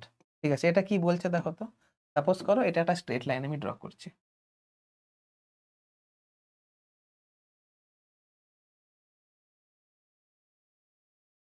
Draw করলাম। সাপোজ করো এটা হচ্ছে আমার অরিজিন, সাপোজ করো এটা হচ্ছে আমার অরিজিন। এখন কোনো একটা পার্টিকেল এই স্ট্রেট লাইন বরাবর এমন ভাবে মুভ করেছে, কোনো একটা পার্টিকেল এই স্ট্রেট লাইন বরাবর এমন ভাবে মুভ করছে যাতে করে তার মোশনের ডিরেকশন চেঞ্জ না হয়। এর মোশনের ডিরেকশন চেঞ্জ হয়নি। If motion is in straight line without change in direction, এখানে লক্ষ্য করে দেখো উইথাউট চেঞ্জ ইন ডিরেকশন কথাটা বলেছে। Then distance is equal to displacement. Suppose করো এটা ছিল এর ইনিশিয়াল পজিশন, এটা ছিল এর ইনিশিয়াল পজিশন, সাপোজ করো এইটা হয়ে গেছে ফাইনাল পজিশন, এখানে কোনো ডিরেকশনের চেঞ্জ হয়নি, তাহলে এটা হয়ে গেছে নো চেঞ্জ ইন ডাইরেকশন, কোনো ডাইরেকশনের চেঞ্জ হয়নি। তাহলে এইখানে অবভিয়াস ব্যাপার ডিস্টেন্স এর ভ্যালু ডিসপ্লেসমেন্টের সঙ্গে ইকুয়াল হবে। কি বললাম বুঝতে পারলে? এবারে magnitude of displacement may be equal or less than distance but never greater than distance. এবারে এই ঘটনাটা কি হচ্ছে দেখো, সাপোজ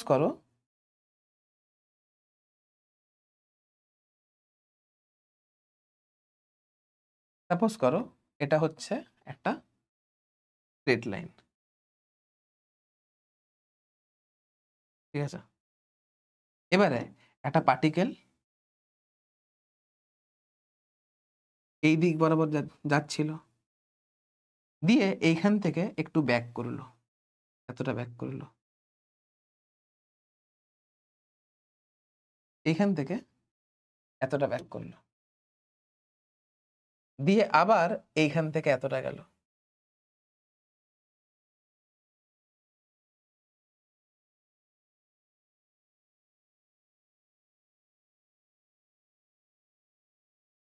দিয়ে আবার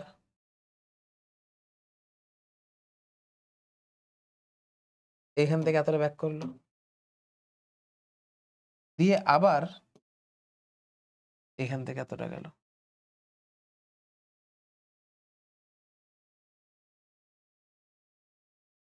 তার মানে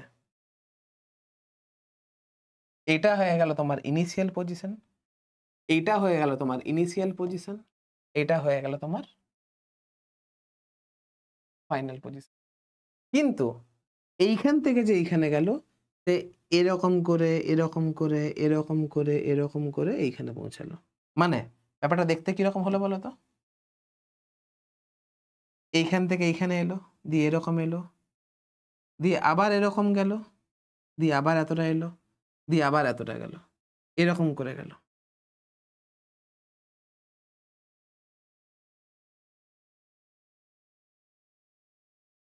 তাহলে লক্ষ্য করে দেখো তার যে পাথটা হলো, এই পাথটা এইখান থেকে এইখান দিয়ে এখানে, দিয়ে আবার এইখানে, দিয়ে এইখানে, দিয়ে আবার এইখানে। তাহলে এইখানে যে ডিস্টেন্সের ব্যাপারটা, এখানে যে ডিস্টেন্স, এইখানে যে ডিস্টেন্স হলো সেটা অবশ্যই বেশি হলো কার থেকে? ডিসপ্লেসমেন্টের থেকে। হলো কি হলো না? কারণ এখানে ডিস্টেন্স আমার বেশি হলো, কারণ পাথ লেন্থটা বেশি হলো। এবারে ডিস্টেন্স কেন বেশি হলো? কারণ সে যখন স্ট্রেট লাইন বরাবর মুভ করছিল তখন তার ডিরেকশন কিন্তু এখানে চেঞ্জ হয়েছে। যখন distance is equal to displacement হয়েছিল, যখন আমার ডিস্টেন্স ইজ ইকুয়াল টু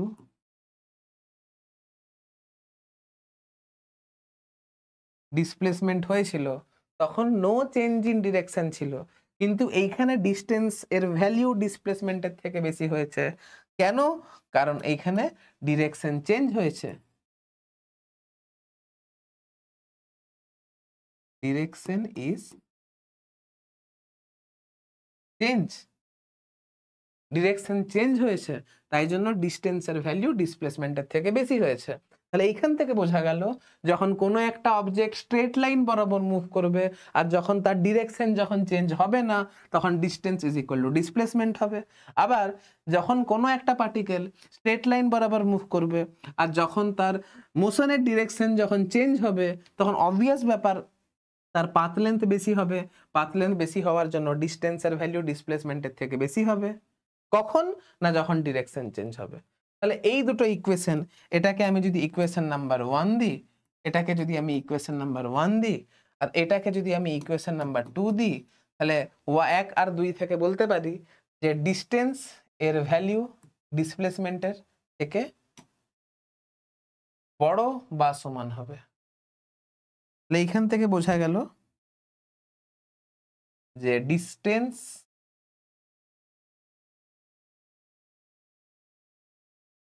বেশিও হতে পারে বা সমানও হতে পারে ডিসপ্লেসমেন্ট। বাস এই জিনিসটা খেয়াল রাখবে।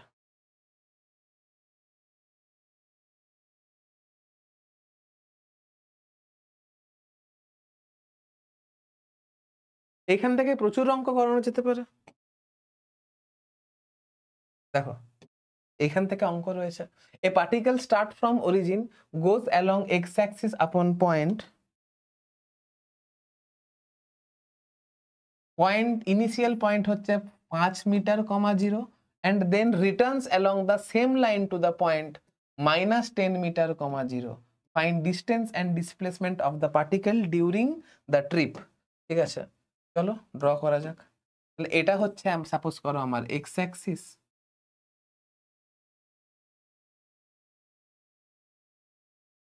এটা হচ্ছে আমার অরিজিন, সাপোজ করো এটা হচ্ছে আমার অরিজিন,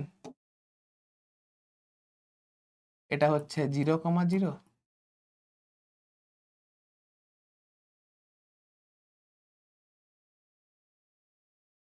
এটা হচ্ছে 5,0,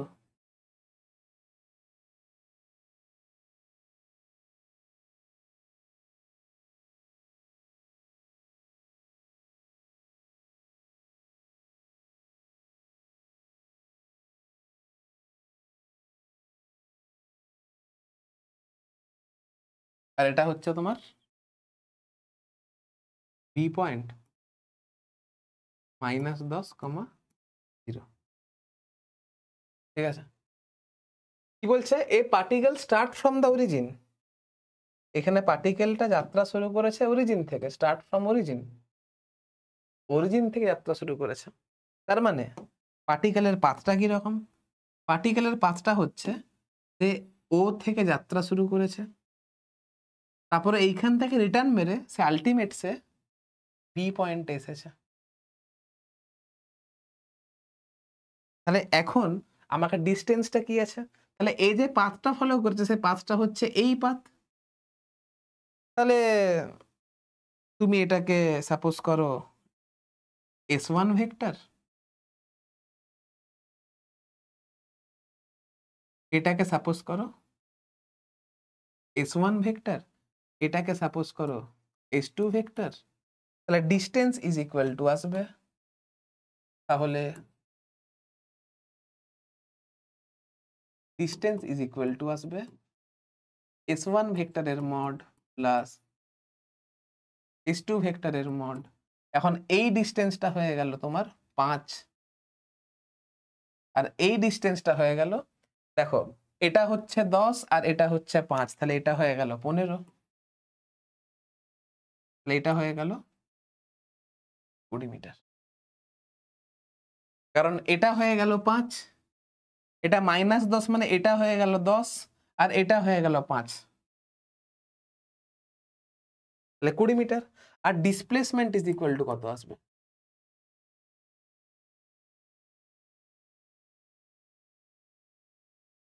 is equal to S is equal to s1 vector plus s2 vector.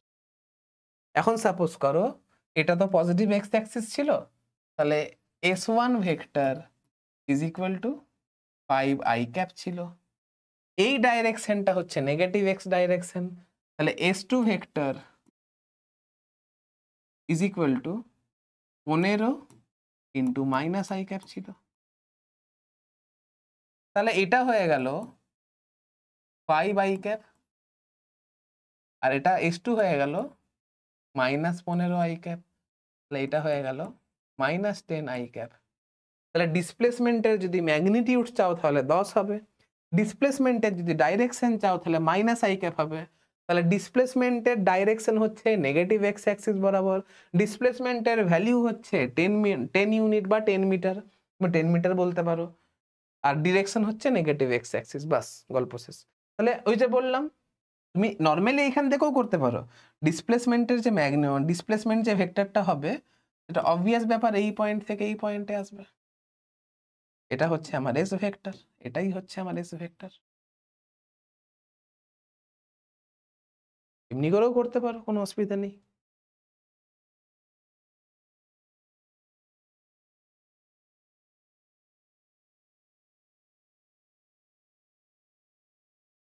চলো নেক্সট কি বলছে দেখো, এটাও ভালো কোশ্চেন। দেখো বলছে a man moves 4 metre, a man moves 4 meter along east direction, then 3 meter along north direction. After that, he climbs up a pole a height of 20 meter, sorry 12 meter. Find distance covered by him and displacement. ঠিক আছে, তুমি এক কাজ করো, এটা হচ্ছে east direction, এটা হচ্ছে নর্থ ডাইরেকশন, এটা হচ্ছে আমার ওয়েস্ট ডাইরেকশন,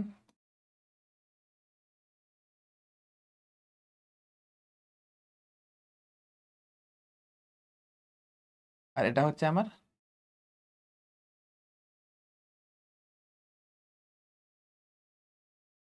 সাউথ ডাইরেকশন।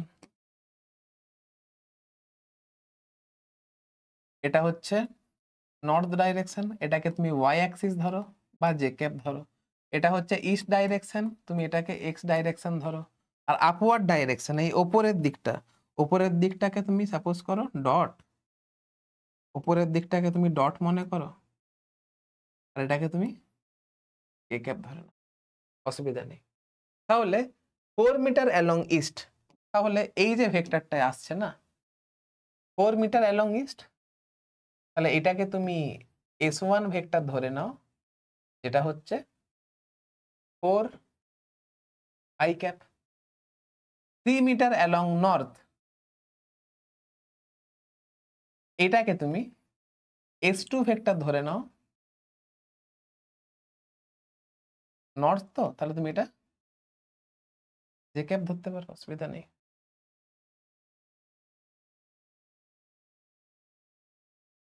আর হাইট, এটাকে তুমি s3 ভেক্টর ধরে নাও, ইজ ইকুয়াল টু 12, আর যেহেতু উপরের দিকে তাহলে কে ক্যাপ ধরো। ঠিক আছে, এবারে distance is equal to s1 ভেক্টরের মড প্লাস s2 ভেক্টরের মড প্লাস s3 ভেক্টরের মড। s1 ভেক্টরের মড কত হবে? 4। s2 ভেক্টরের মড কত হবে? 3 ছিল গো,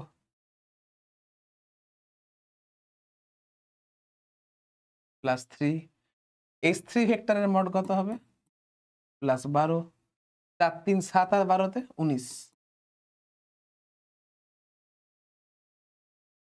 এবার আমাকে যদি ডিসপ্লেসমেন্ট যদি বের করতে হয়, আমাকে যদি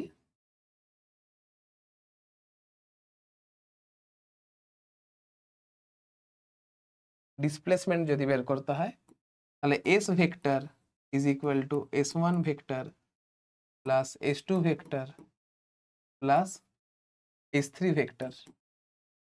ইজ ইকুয়াল টু হচ্ছে 4i cap plus 3j cap plus 12k cap. এবারে ডিসপ্লেসমেন্টের ম্যাগনিটিউড চেয়েছে, find distance covered by him and his displacement.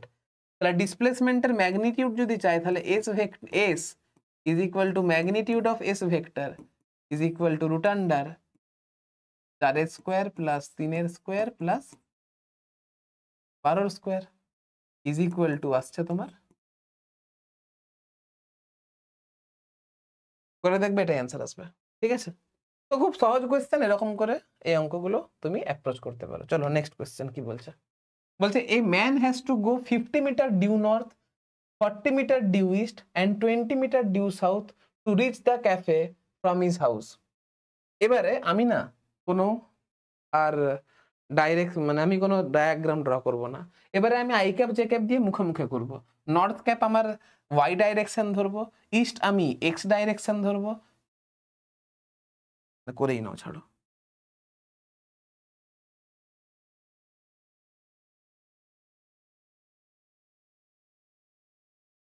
এটা হচ্ছে তোমার নর্থ, এটা হচ্ছে তোমার সাউথ, এটা হচ্ছে তোমার ইস্ট, এটা হচ্ছে তোমার ওয়েস্ট।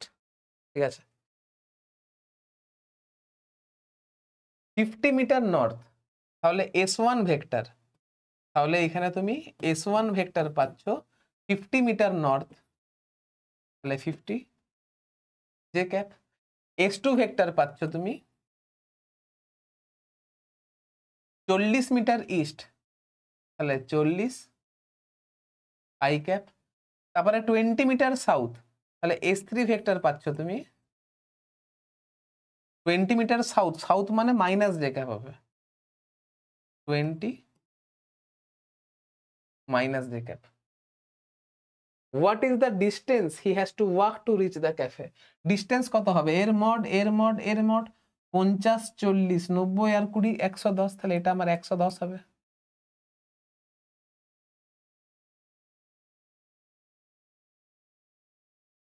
$110 মিটার হবে। What is his displacement from his home two cafe? তাহলে ডিসপ্লেসমেন্ট, আমাকে যদি ডিসপ্লেসমেন্ট যদি বের করতে হয় তাহলে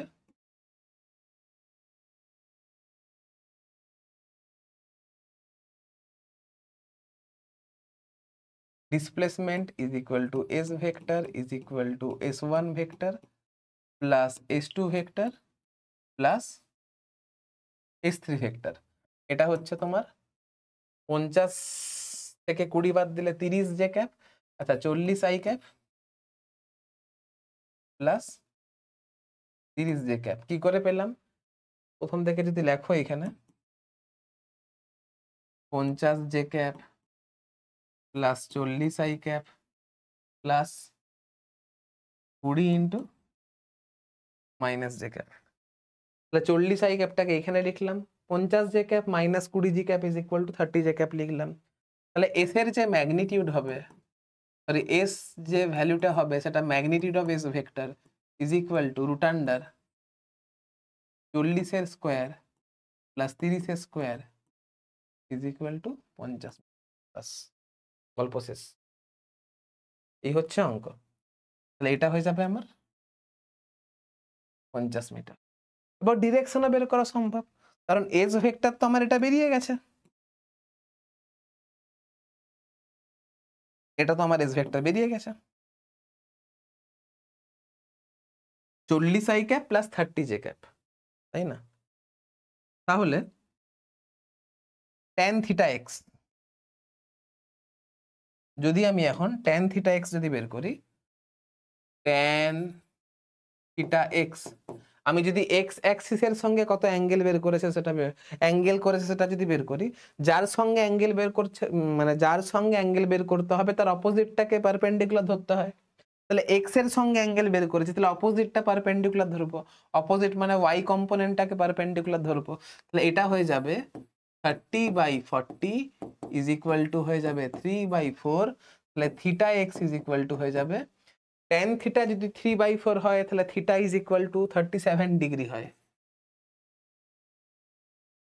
37 ডিগ্রি। তাহলে এক্স অ্যাক্সিসের সঙ্গে আমার 37 ডিগ্রি অ্যাঙ্গেল করেছে, এই এক্স অ্যাক্সিসের সঙ্গে আমার 37 ডিগ্রি অ্যাঙ্গেল করেছে, দেখা যাচ্ছে? তাহলে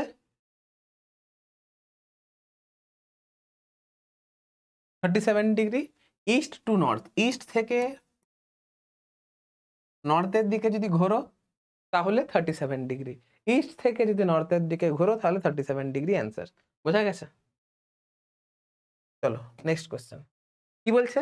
an aeroplane flies 400 metre north and 300 metre south and then flies এত metre upward, then net displacement. আমাকে আবার নেট ডিসপ্লেসমেন্ট ক্যালকুলেট করতে হবে। তাহলে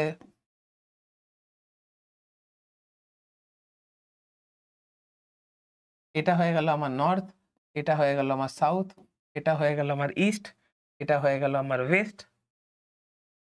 তাহলে 400 মিটার নর্থ মানে 400 জে ক্যাপ, 300 মিটার সাউথ মানে এটা হয়ে গেল -300 জে ক্যাপ, দেন ফ্লাইস 200 মিটার আপওয়ার্ড, তাহলে এটা হয়ে যাবে 200 আপওয়ার্ড মানে 200 কে ক্যাপ।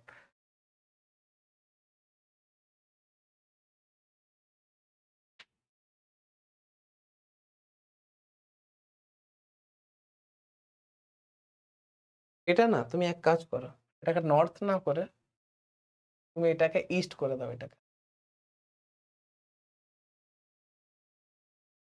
তুমি এটাকে ইস্ট করে দাও।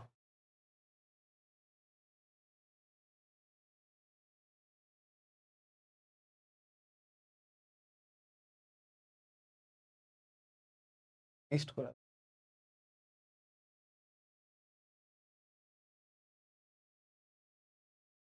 ইস্ট হলে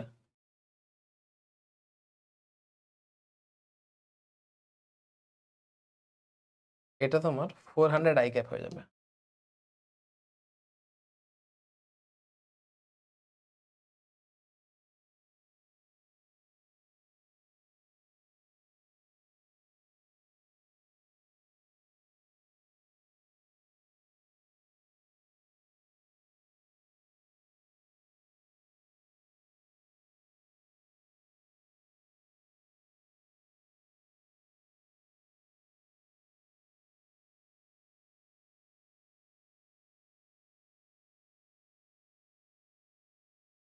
তাহলে এই যে ভেক্টর, এই ভেক্টরের যে ম্যাগনিটিউড হবে না, এটা রুট আন্ডার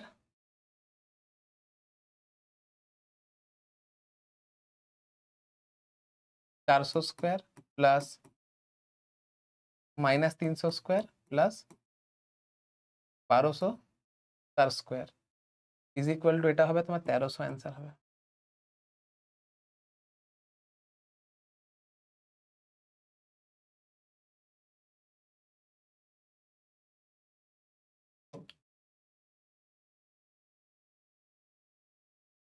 এটা অ্যান্সার। চলো নোট করো।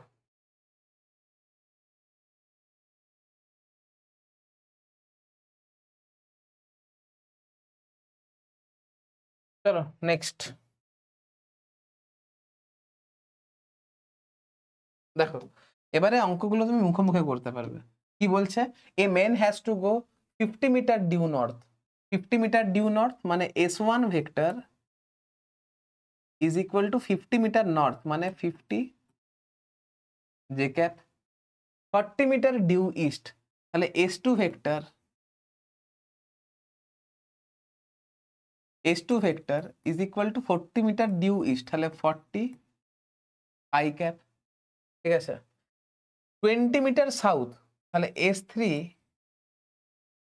Is equal to 20 metre south তাহলে 20 minus j cap to reach a cafe from his house, ঠিক আছে। এটা তো করলাম মনে হচ্ছে।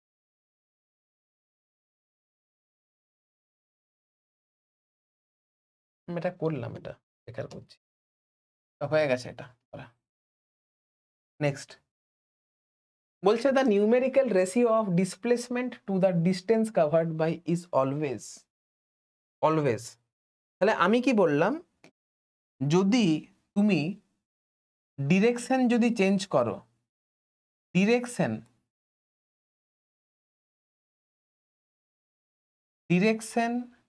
যদি আনচেঞ্জড হয়,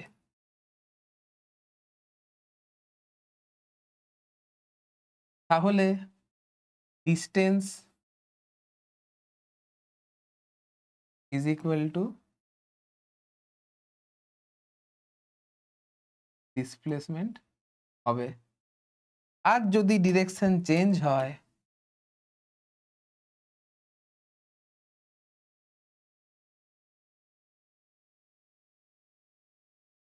ডিরেকশন যদি আমার চেঞ্জ হয়, তাহলে ডিস্টেন্স সবসময় বেশি হবে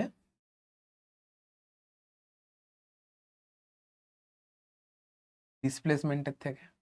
তাহলে এই দুটো ইকুয়েশন ইউজ করে বলতে পারি ডিস্টেন্স, এই দুটো ইকুয়েশন আমি ইউজ করে বলতে পারি যে ডিস্টেন্স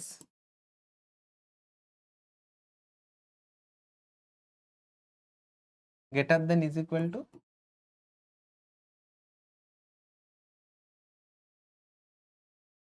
ডিসপ্লেসমেন্ট। তাহলে less than 1, displacement to distance, displacement to distance.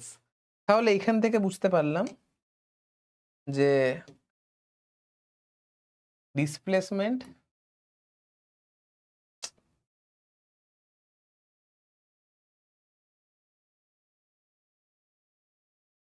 By distance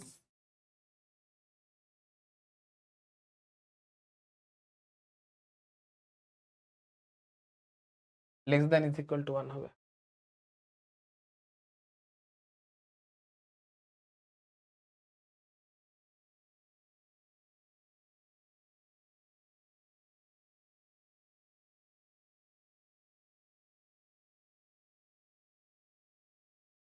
displacement by distance less than 1 হবে, লেস দেন ইকুয়াল টু 1 হবে, ইকুয়াল টু আর লেস দেন 1, এটা অ্যান্সার।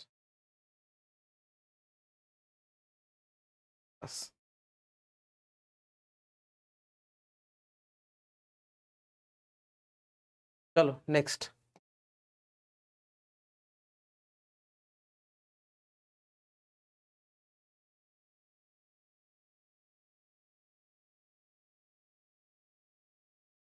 বলছে on an open ground a motorist follows a track that turn to its left by an angle 60 degree after every 500 meter, every 500 metre যাওয়ার পর সে কি করছে 60 degree angle move করছে, মানে 60 degree অ্যাঙ্গেলে ডাইরেকশন চেঞ্জ করছে।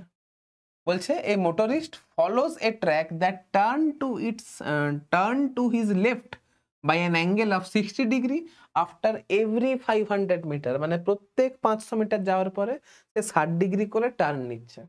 ঠিক আছে, বলছে starting from a given turn specify the displacement of the motorist at the 3rd, 6th and 8th turn. ঠিক আছে, এই অঙ্কটা হেল্প করে দিচ্ছি তোমাদেরকে। Compare the magnitude of displacement with total path length covered by the motorist in each case. আচ্ছা আগে ডিসপ্লেসমেন্টটা তো বের করি, তারপর তার কথা।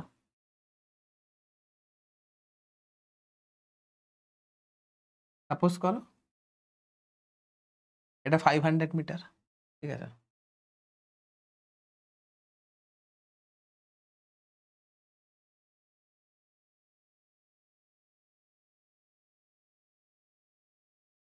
সে এই দিক বড়, দাঁড়াও,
এই কেস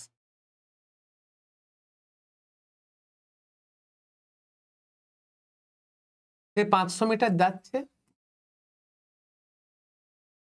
সে দিয়ে এবার 60 ডিগ্রি টার্ন মারছে, দিয়ে আবার সে 500 মিটার যাচ্ছে, দিয়ে আবার 60 ডিগ্রি টার্ন মারছে, দিয়ে 500 যাচ্ছে, দিয়ে আবার 60 টার্ন মারছে, দিয়ে আবার 500 যাচ্ছে, দিয়ে আবার 60 টার্ন মারছে, দিয়ে আবার 500 যাচ্ছে, দিয়ে আবার 60 টার্ন মারছে।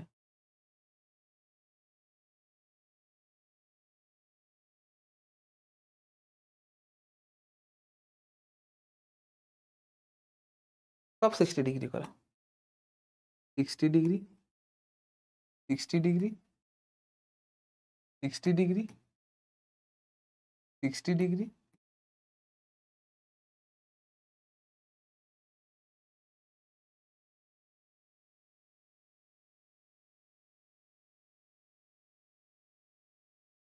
সাপোজ করো সে স্টার্ট করেছে এখান থেকে, এটা হচ্ছে তার ইনিশিয়াল পয়েন্ট ও, তাহলে এটা হয়ে গেল ফার্স্ট টার্ন, এটা হয়ে গেল তোমার সেকেন্ড টার্ন, এটা হয়ে গেল তোমার থার্ড টার্ন, এটা হয়ে গেল তোমার ফোর্থ টার্ন, এটা হয়ে গেল তোমার ফিফথ টার্ন, এটা হয়ে গেল তোমার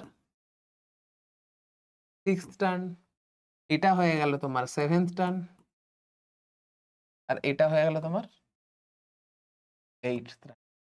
কারণ আমাকে 8টা টার্ন পর্যন্ত বলেছে। Compare the magnitude of displacement with total length covered by the motorist in each case. ঠিক আছে,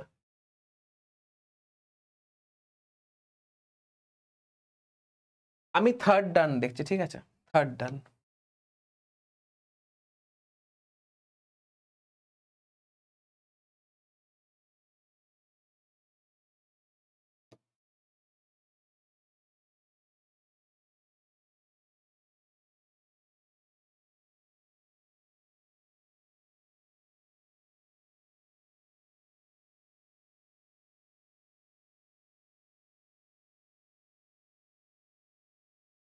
আমি যখন থার্ড টার্ন বের করব না,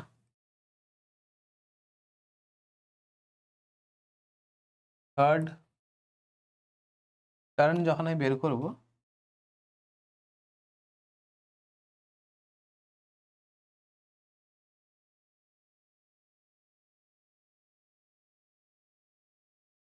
দেখো এটা হচ্ছে ফার্স্ট টার্ন, এটা হচ্ছে সেকেন্ড টার্ন, এটা হচ্ছে থার্ড টার্ন। থার্ড টার্নে আমার displacement S, displacement S is equal two হবে S1 vector plus S2 vector plus S3 vector. তুমি লক্ষ্য করে দেখো S1 ভেক্টর বলো বা S2 ভেক্টর বলো বা S3 ভেক্টর বলো, প্রত্যেকটা ভেক্টরের ম্যাগনিটিউড কিন্তু এখানে সেম রয়েছে। তাহলে তুমি ইনবিল্ট একটা কনসেপ্ট ধরে নিয়ে চলতে পারো যে S1 vector is equal to S2 vector is equal to S3 vector is equal to dot is equal to 500। এখন তুমি লক্ষ্য করে দেখো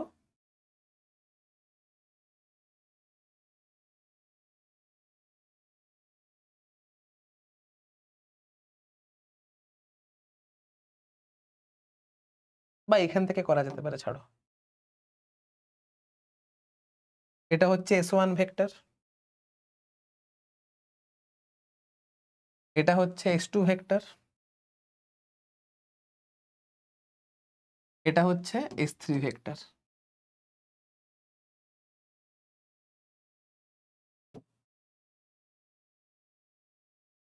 প্রত্যেকটা ভেক্টরের মধ্যে অ্যাঙ্গেল 60 ডিগ্রি করে, এটাও 60 ডিগ্রি, এটাও 60 ডিগ্রি। তুমি লক্ষ্য করে দেখো এই ভেক্টর আর এই ভেক্টর, এই দুটো ভেক্টর কিন্তু ইকুয়াল ম্যাগনিটিউডের ভেক্টর, আর এই দুটো ভেক্টরের মধ্যে অ্যাঙ্গেল আছে 120 ডিগ্রি। তাহলে এদের যে রেজাল্টেন্ট হবে, সেই রেজাল্টেন্ট অবভিয়াসলি মাঝ বরাবর কাজ করবে।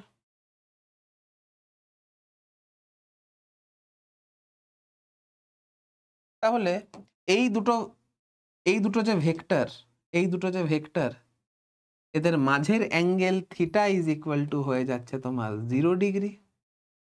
এখন এটার এই যে রেজাল্টেন্ট ভেক্টর যে নিয়েছি, এই ভেক্টর আর এই ভেক্টরের মধ্যে অ্যাঙ্গেল 120 ডিগ্রি ছিল, আর প্রত্যেকটা ভেক্টরের ম্যাগনিটিউড আমার 500 মিটার ছিল।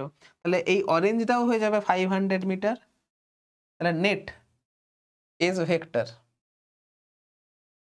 এই যে এস ভেক্টরের যে ম্যাগনিটিউড,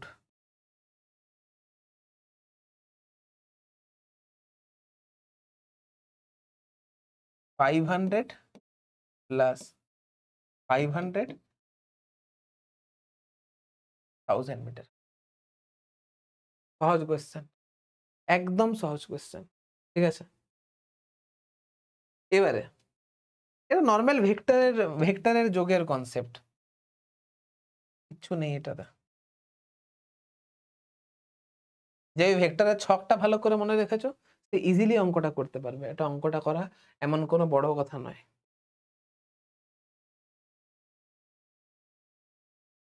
এবারে বলেছে 6 টার্ন। 6 টার্ন মানে কি, তুমি একদম অরিজিনে চলে এসেছো, যেখান থেকে তুমি স্টার্ট করেছিলে সেখানে চলে এসেছো। তাহলে 6 টার্নে কি হবে?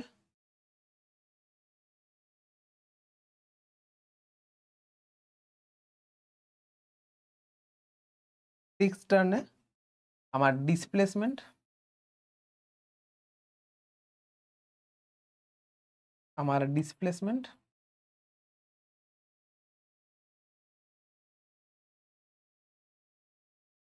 ইজ ইকুয়াল টু 0 হবে।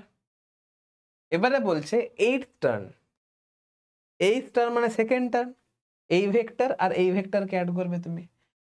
8th টার্ন মানে এটার সঙ্গে মিলছে, তাহলে এই ভেক্টর আর এই ভেক্টরকে অ্যাড করবে।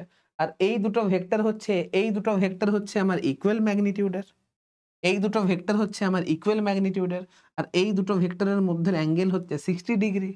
তাহলে 60 ডিগ্রি যদি হয়, তাহলে তোমাদেরকে ওই ছকটা করিয়েছিলাম যে দুটো ইকুয়াল ম্যাগনিটিউডের ভেক্টর আর তাদের মধ্যে অ্যাঙ্গেল যদি 60 ডিগ্রি হয়, তাহলে নেট যে রেজাল্টেন্ট হয় সেটা √3 আর নট হয়। তাহলে 8th টার্নে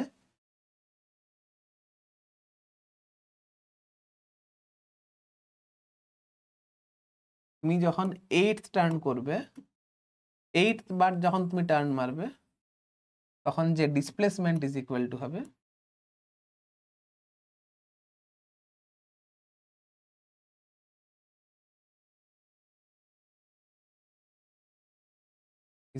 আসবে 500 মিটার। সহজ জিনিস। দেখো, আমি এটা করে দেখালাম ভেক্টরের শর্ট ট্রিক ইউজ করে। আমি এবারে লিখে বুঝিয়ে করাচ্ছি, ছবি আঁকতে সময় লাগছে, তাই জন্য তোমার মনে হতে পারে অঙ্কটা লেন্দি, কিন্তু অঙ্কটা লেন্দি নয়। যে ভেক্টর ভালো করে করবে সে অঙ্কগুলো ইজিলি করতে পারবে, ঠিক আছে। চলো, ওই যে বললাম ভেক্টরের অ্যাপ্লিকেশন এখান থেকেই শুরু হবে। এবারে কি বলছে, a particle start from a point on the circumference of a circle of radius r and travels along the arc of an angle theta। আচ্ছা, এই অঙ্কটা তুমি নিজে করবে, আমি সিমিলার অঙ্ক মান দিয়ে করে দেখাচ্ছি। এটা করে দেখাচ্ছি। বলছে এই রানার moves along a circular track of radius 20 meter from one point to another making an angle of 120 degree at the center। একটা সার্কুলার ট্র্যাক ড্র করি।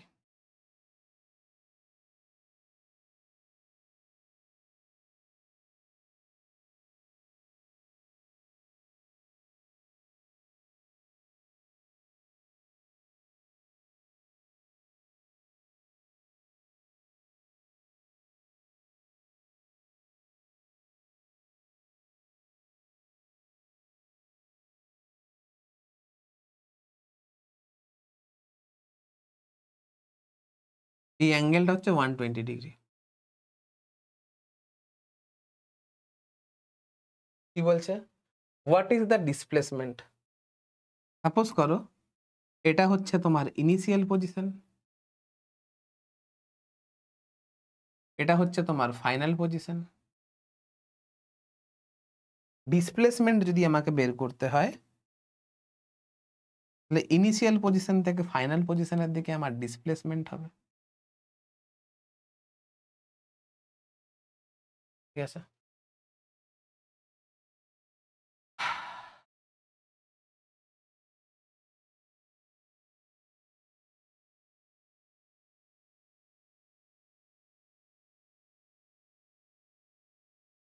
ডিস্টেন্স কত হবে বলো তো?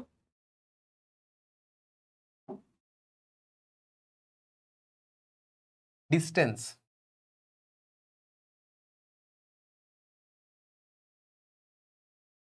ডিস্টেন্স এই পুরো হচ্ছে একটা সার্কেল, এই পাথ লেন্থটাই হচ্ছে আমার ডিস্টেন্স, এই পাথ লেন্থটাই হচ্ছে আমার ডিস্টেন্স। এই যে এই পুরো পাথটা এই পুরো সার্কেলের 1/3 পার্ট, কারণ 360 কারণ 360 মানে হয় একটা ফুল পার্ট, তাহলে 120 মানে হবে 1/360 ইন্টু 120 মানে 1/3 হচ্ছে। ঠিক আছে? তাহলে ডিস্টেন্স মানে হচ্ছে তোমার 1/3 ইন্টু 2πr মানে 2π/3 ইন্টু আর কত হচ্ছে 20, তাহলে এটা হচ্ছে 40π/3 অ্যান্সার। অবভিয়াসলি মিটার হবে। সহজ কোয়েশ্চেন। কি বলছে? What is the displacement? আমাকে ডিসপ্লেসমেন্টের ম্যাগনিটিউড বের করতে হবে।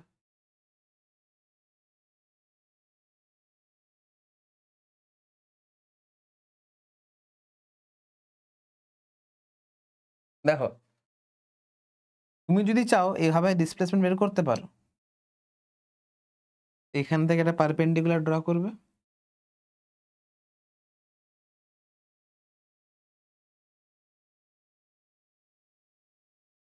দিয়ে তুমি লক্ষ্য করবে এই অ্যাঙ্গেলটা কত হচ্ছে। এই অ্যাঙ্গেল 60 ডিগ্রি হচ্ছে। এটা যদি আর হয় তাহলে এইটুকু জায়গা কত হচ্ছে? এটা হচ্ছে তোমার, এটা হচ্ছে, এটা যদি আর হয় এটা আর cos 60, এটা আর sin 60 হচ্ছে, এটা আর sin 60, সিমিলারলি এটাও আর sin 60 হবে না, এটাও হচ্ছে আর sin 60। তাহলে ডিসপ্লেসমেন্ট ইজ ইকুয়াল টু হচ্ছে 2r sin 60। ঠিক আছে? বা এটাকে লিখতে পারো 2r sin 120/2। এবার বলবে স্যার আপনি 120/2 কেন বললেন? 120/2 এই কারণেই বললাম কারণ আমাদের এখানে 120 ডিগ্রি দেওয়া ছিল, আর 60 মানে হচ্ছে 120/2। তাই তো এই পুরোটা ছিল 120, এই পুরোটা যদি থিটা ধরি তাহলে এটা আমার θ/2 হবে। অবভিয়াস ব্যাপার, θ/2 হবে।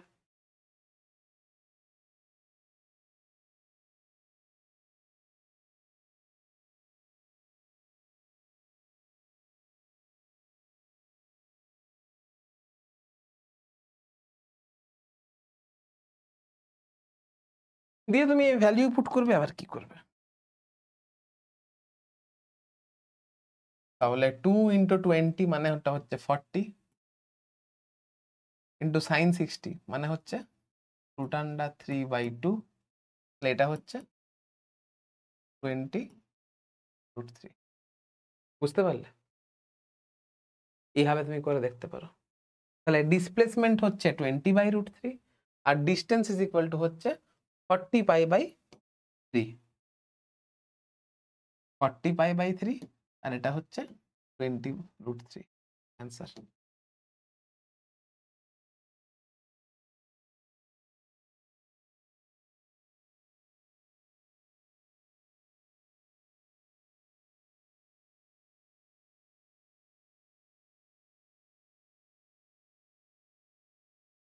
তাহলে আর এরটা কি হবে?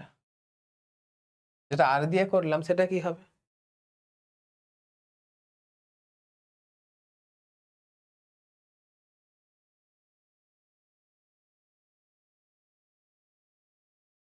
সেম কোয়েশ্চেন, তুমি পড়ে দেখো আগে।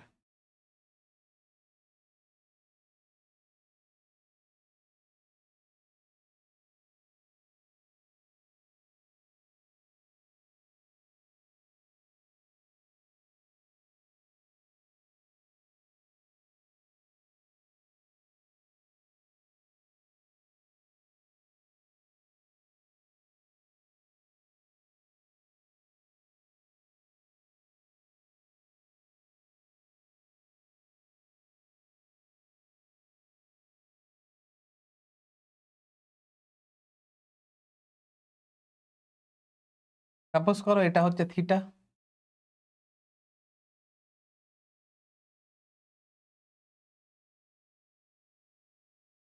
থিটা।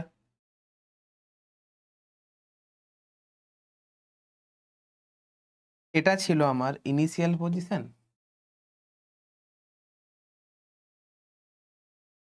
এটা হচ্ছে আমার ফাইনাল পজিশন। আমাকে ডিসপ্লেসমেন্ট যদি ক্যালকুলেট করতে হয় তাহলে ইনিশিয়াল পজিশন থেকে ফাইনাল পজিশন দিকে একটা স্ট্রেট লাইন দিয়ে যোগ করতে হবে।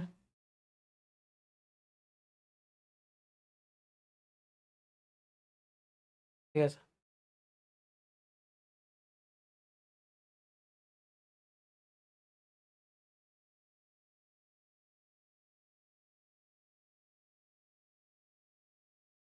আর এটা একটু মনে হচ্ছে গন্ডগোল করেছি।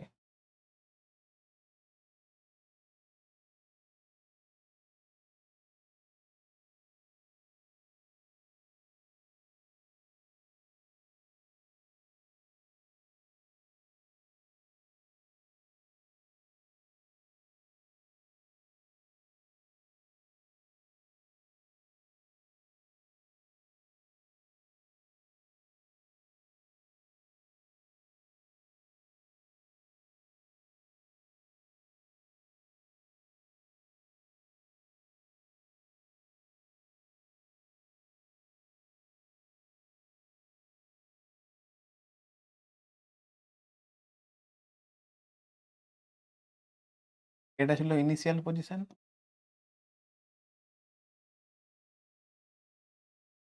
এটা হচ্ছে আমার ফাইনাল পজিশন।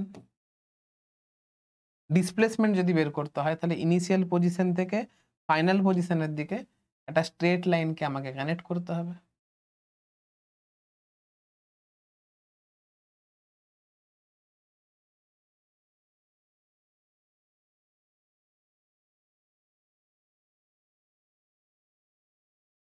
ঠিক আছে, এখন এই অ্যাঙ্গেলটা, এটা হচ্ছে আমার থিটা। ঠিক আছে, প্রথম কথা, এই যে পাথ লেন্থ, এই যে পাথ লেন্থ,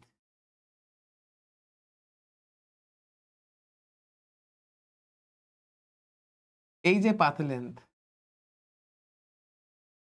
এটাই হচ্ছে আমার ডিস্টেন্স। এখন তুমি লক্ষ্য করে দেখো, 2 পাই মানে হচ্ছে এত রেডিয়ান অ্যাঙ্গেল করলে আমার যে পাথ লেন্থ হয় সেটা 2 পাই আর হয়। তাহলে 1 রেডিয়ান করলে যে পাথ লেন্থ হয় সেটা 2 পাই আর বাই 2 পাই হয়। আর থিটা রেডিয়ান করলে যে পাথ লেন্থ হবে সেটা 2 pi r by 2 pi into theta is equal to r theta হবে। আর অবভিয়াস ব্যাপার, এই যে আর্ক, এই যে আর্ক, এই আর্ক ইজ ইকুয়াল টু হচ্ছে রেডিয়াস ইন্টু অ্যাঙ্গেল। তাই দেখো না, রেডিয়াস ইন্টু অ্যাঙ্গেল এসেছে। তাহলে arc length is equal to distance covered is equal to আমার আর থিটা হবে। কোনো অসুবিধা নেই এই বিষয়ে, বা স্মল আর থিটা লিখতে পারো তুমি, ছাড়ো, small r into theta. The displacement vector, obvious ব্যাপার, এটা হচ্ছে ডিসপ্লেসমেন্ট ভেক্টর। এখন সেই ডিসপ্লেসমেন্ট ভেক্টরের যদি ম্যাগনিটিউডকে যদি পেতে হয় তাহলে আমাকে একটা পারপেন্ডিকুলার ড্র করতে হবে, আর এই অ্যাঙ্গেলটা হচ্ছে θ/2, এই অ্যাঙ্গেলটা হচ্ছে θ/2, এটা হয়ে যাচ্ছে আমার আর, তাহলে এটা হচ্ছে r cos θ/2 আর এটা হচ্ছে আমার r, এটা হচ্ছে আমার r sin θ/2, এটাও হচ্ছে আমার r sin θ/2। তাহলে নেট যে ম্যাগনিটিউড অফ ডিসপ্লেসমেন্ট ভেক্টর এটা হচ্ছে 2r sin θ/2, ঠিক আছে।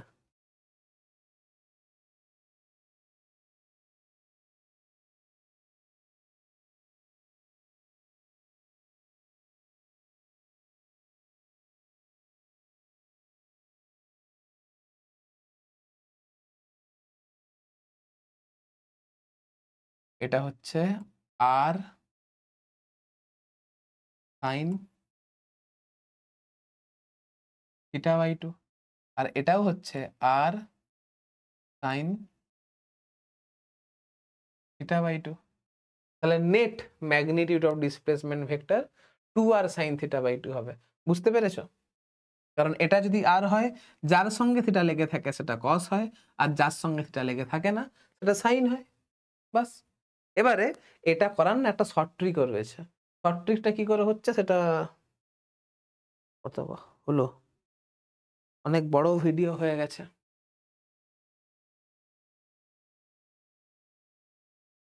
এই অঙ্কটা বাড়িতে করে নেবে, হ্যাঁ?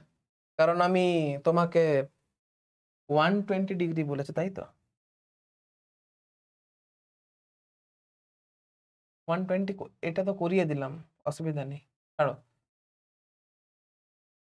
এই অঙ্কগুলো করার শর্ট ট্রিক রয়েছে। শর্ট ট্রিকটা যদি তোমাকে বুঝতে হয় তাহলে তোমাকে এই কনসেপ্টটা বুঝতে হবে, displacement in terms of position vector. ভিডিওটা অনেকটা বড় হয়ে গেছে, এই পোরশনটা আমি নেক্সট দিন আলোচনা করছি, ঠিক আছে? তো না, আর লেকচার বাড়াবো না, অনেকটাই বড় হয়ে গেছে। তো আজকের ভিডিওটা এইখানে এন্ড করছি। নেক্সট ক্লাসে এইখান থেকে আমরা শুরু করব। এই জিনিসটা হয়ে গেলেই মোটামুটি ডিসপ্লেসমেন্ট আর ডিস্টেন্স ব্যাপারটা তোমার কভার হয়ে যাবে। দেখো, আমি আজকের ভিডিওতে শুধুমাত্র rest and motion relative term, distance আর ডিসপ্লেসমেন্ট এইটুকু জিনিস করিয়েছি। এখনো কিন্তু ডিস্টেন্স অ্যান্ড ডিসপ্লেসমেন্ট পড়ানো শেষ হয়নি।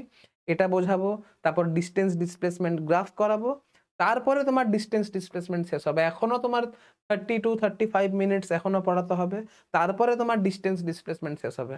আজকের ভিডিওটা এখানে এন্ড করছি, আর ভালো লাগছে না পড়াতে, রাত হয়ে গেছে অনেকটা, ঠিক আছে? তো আজকে এখানে বাই।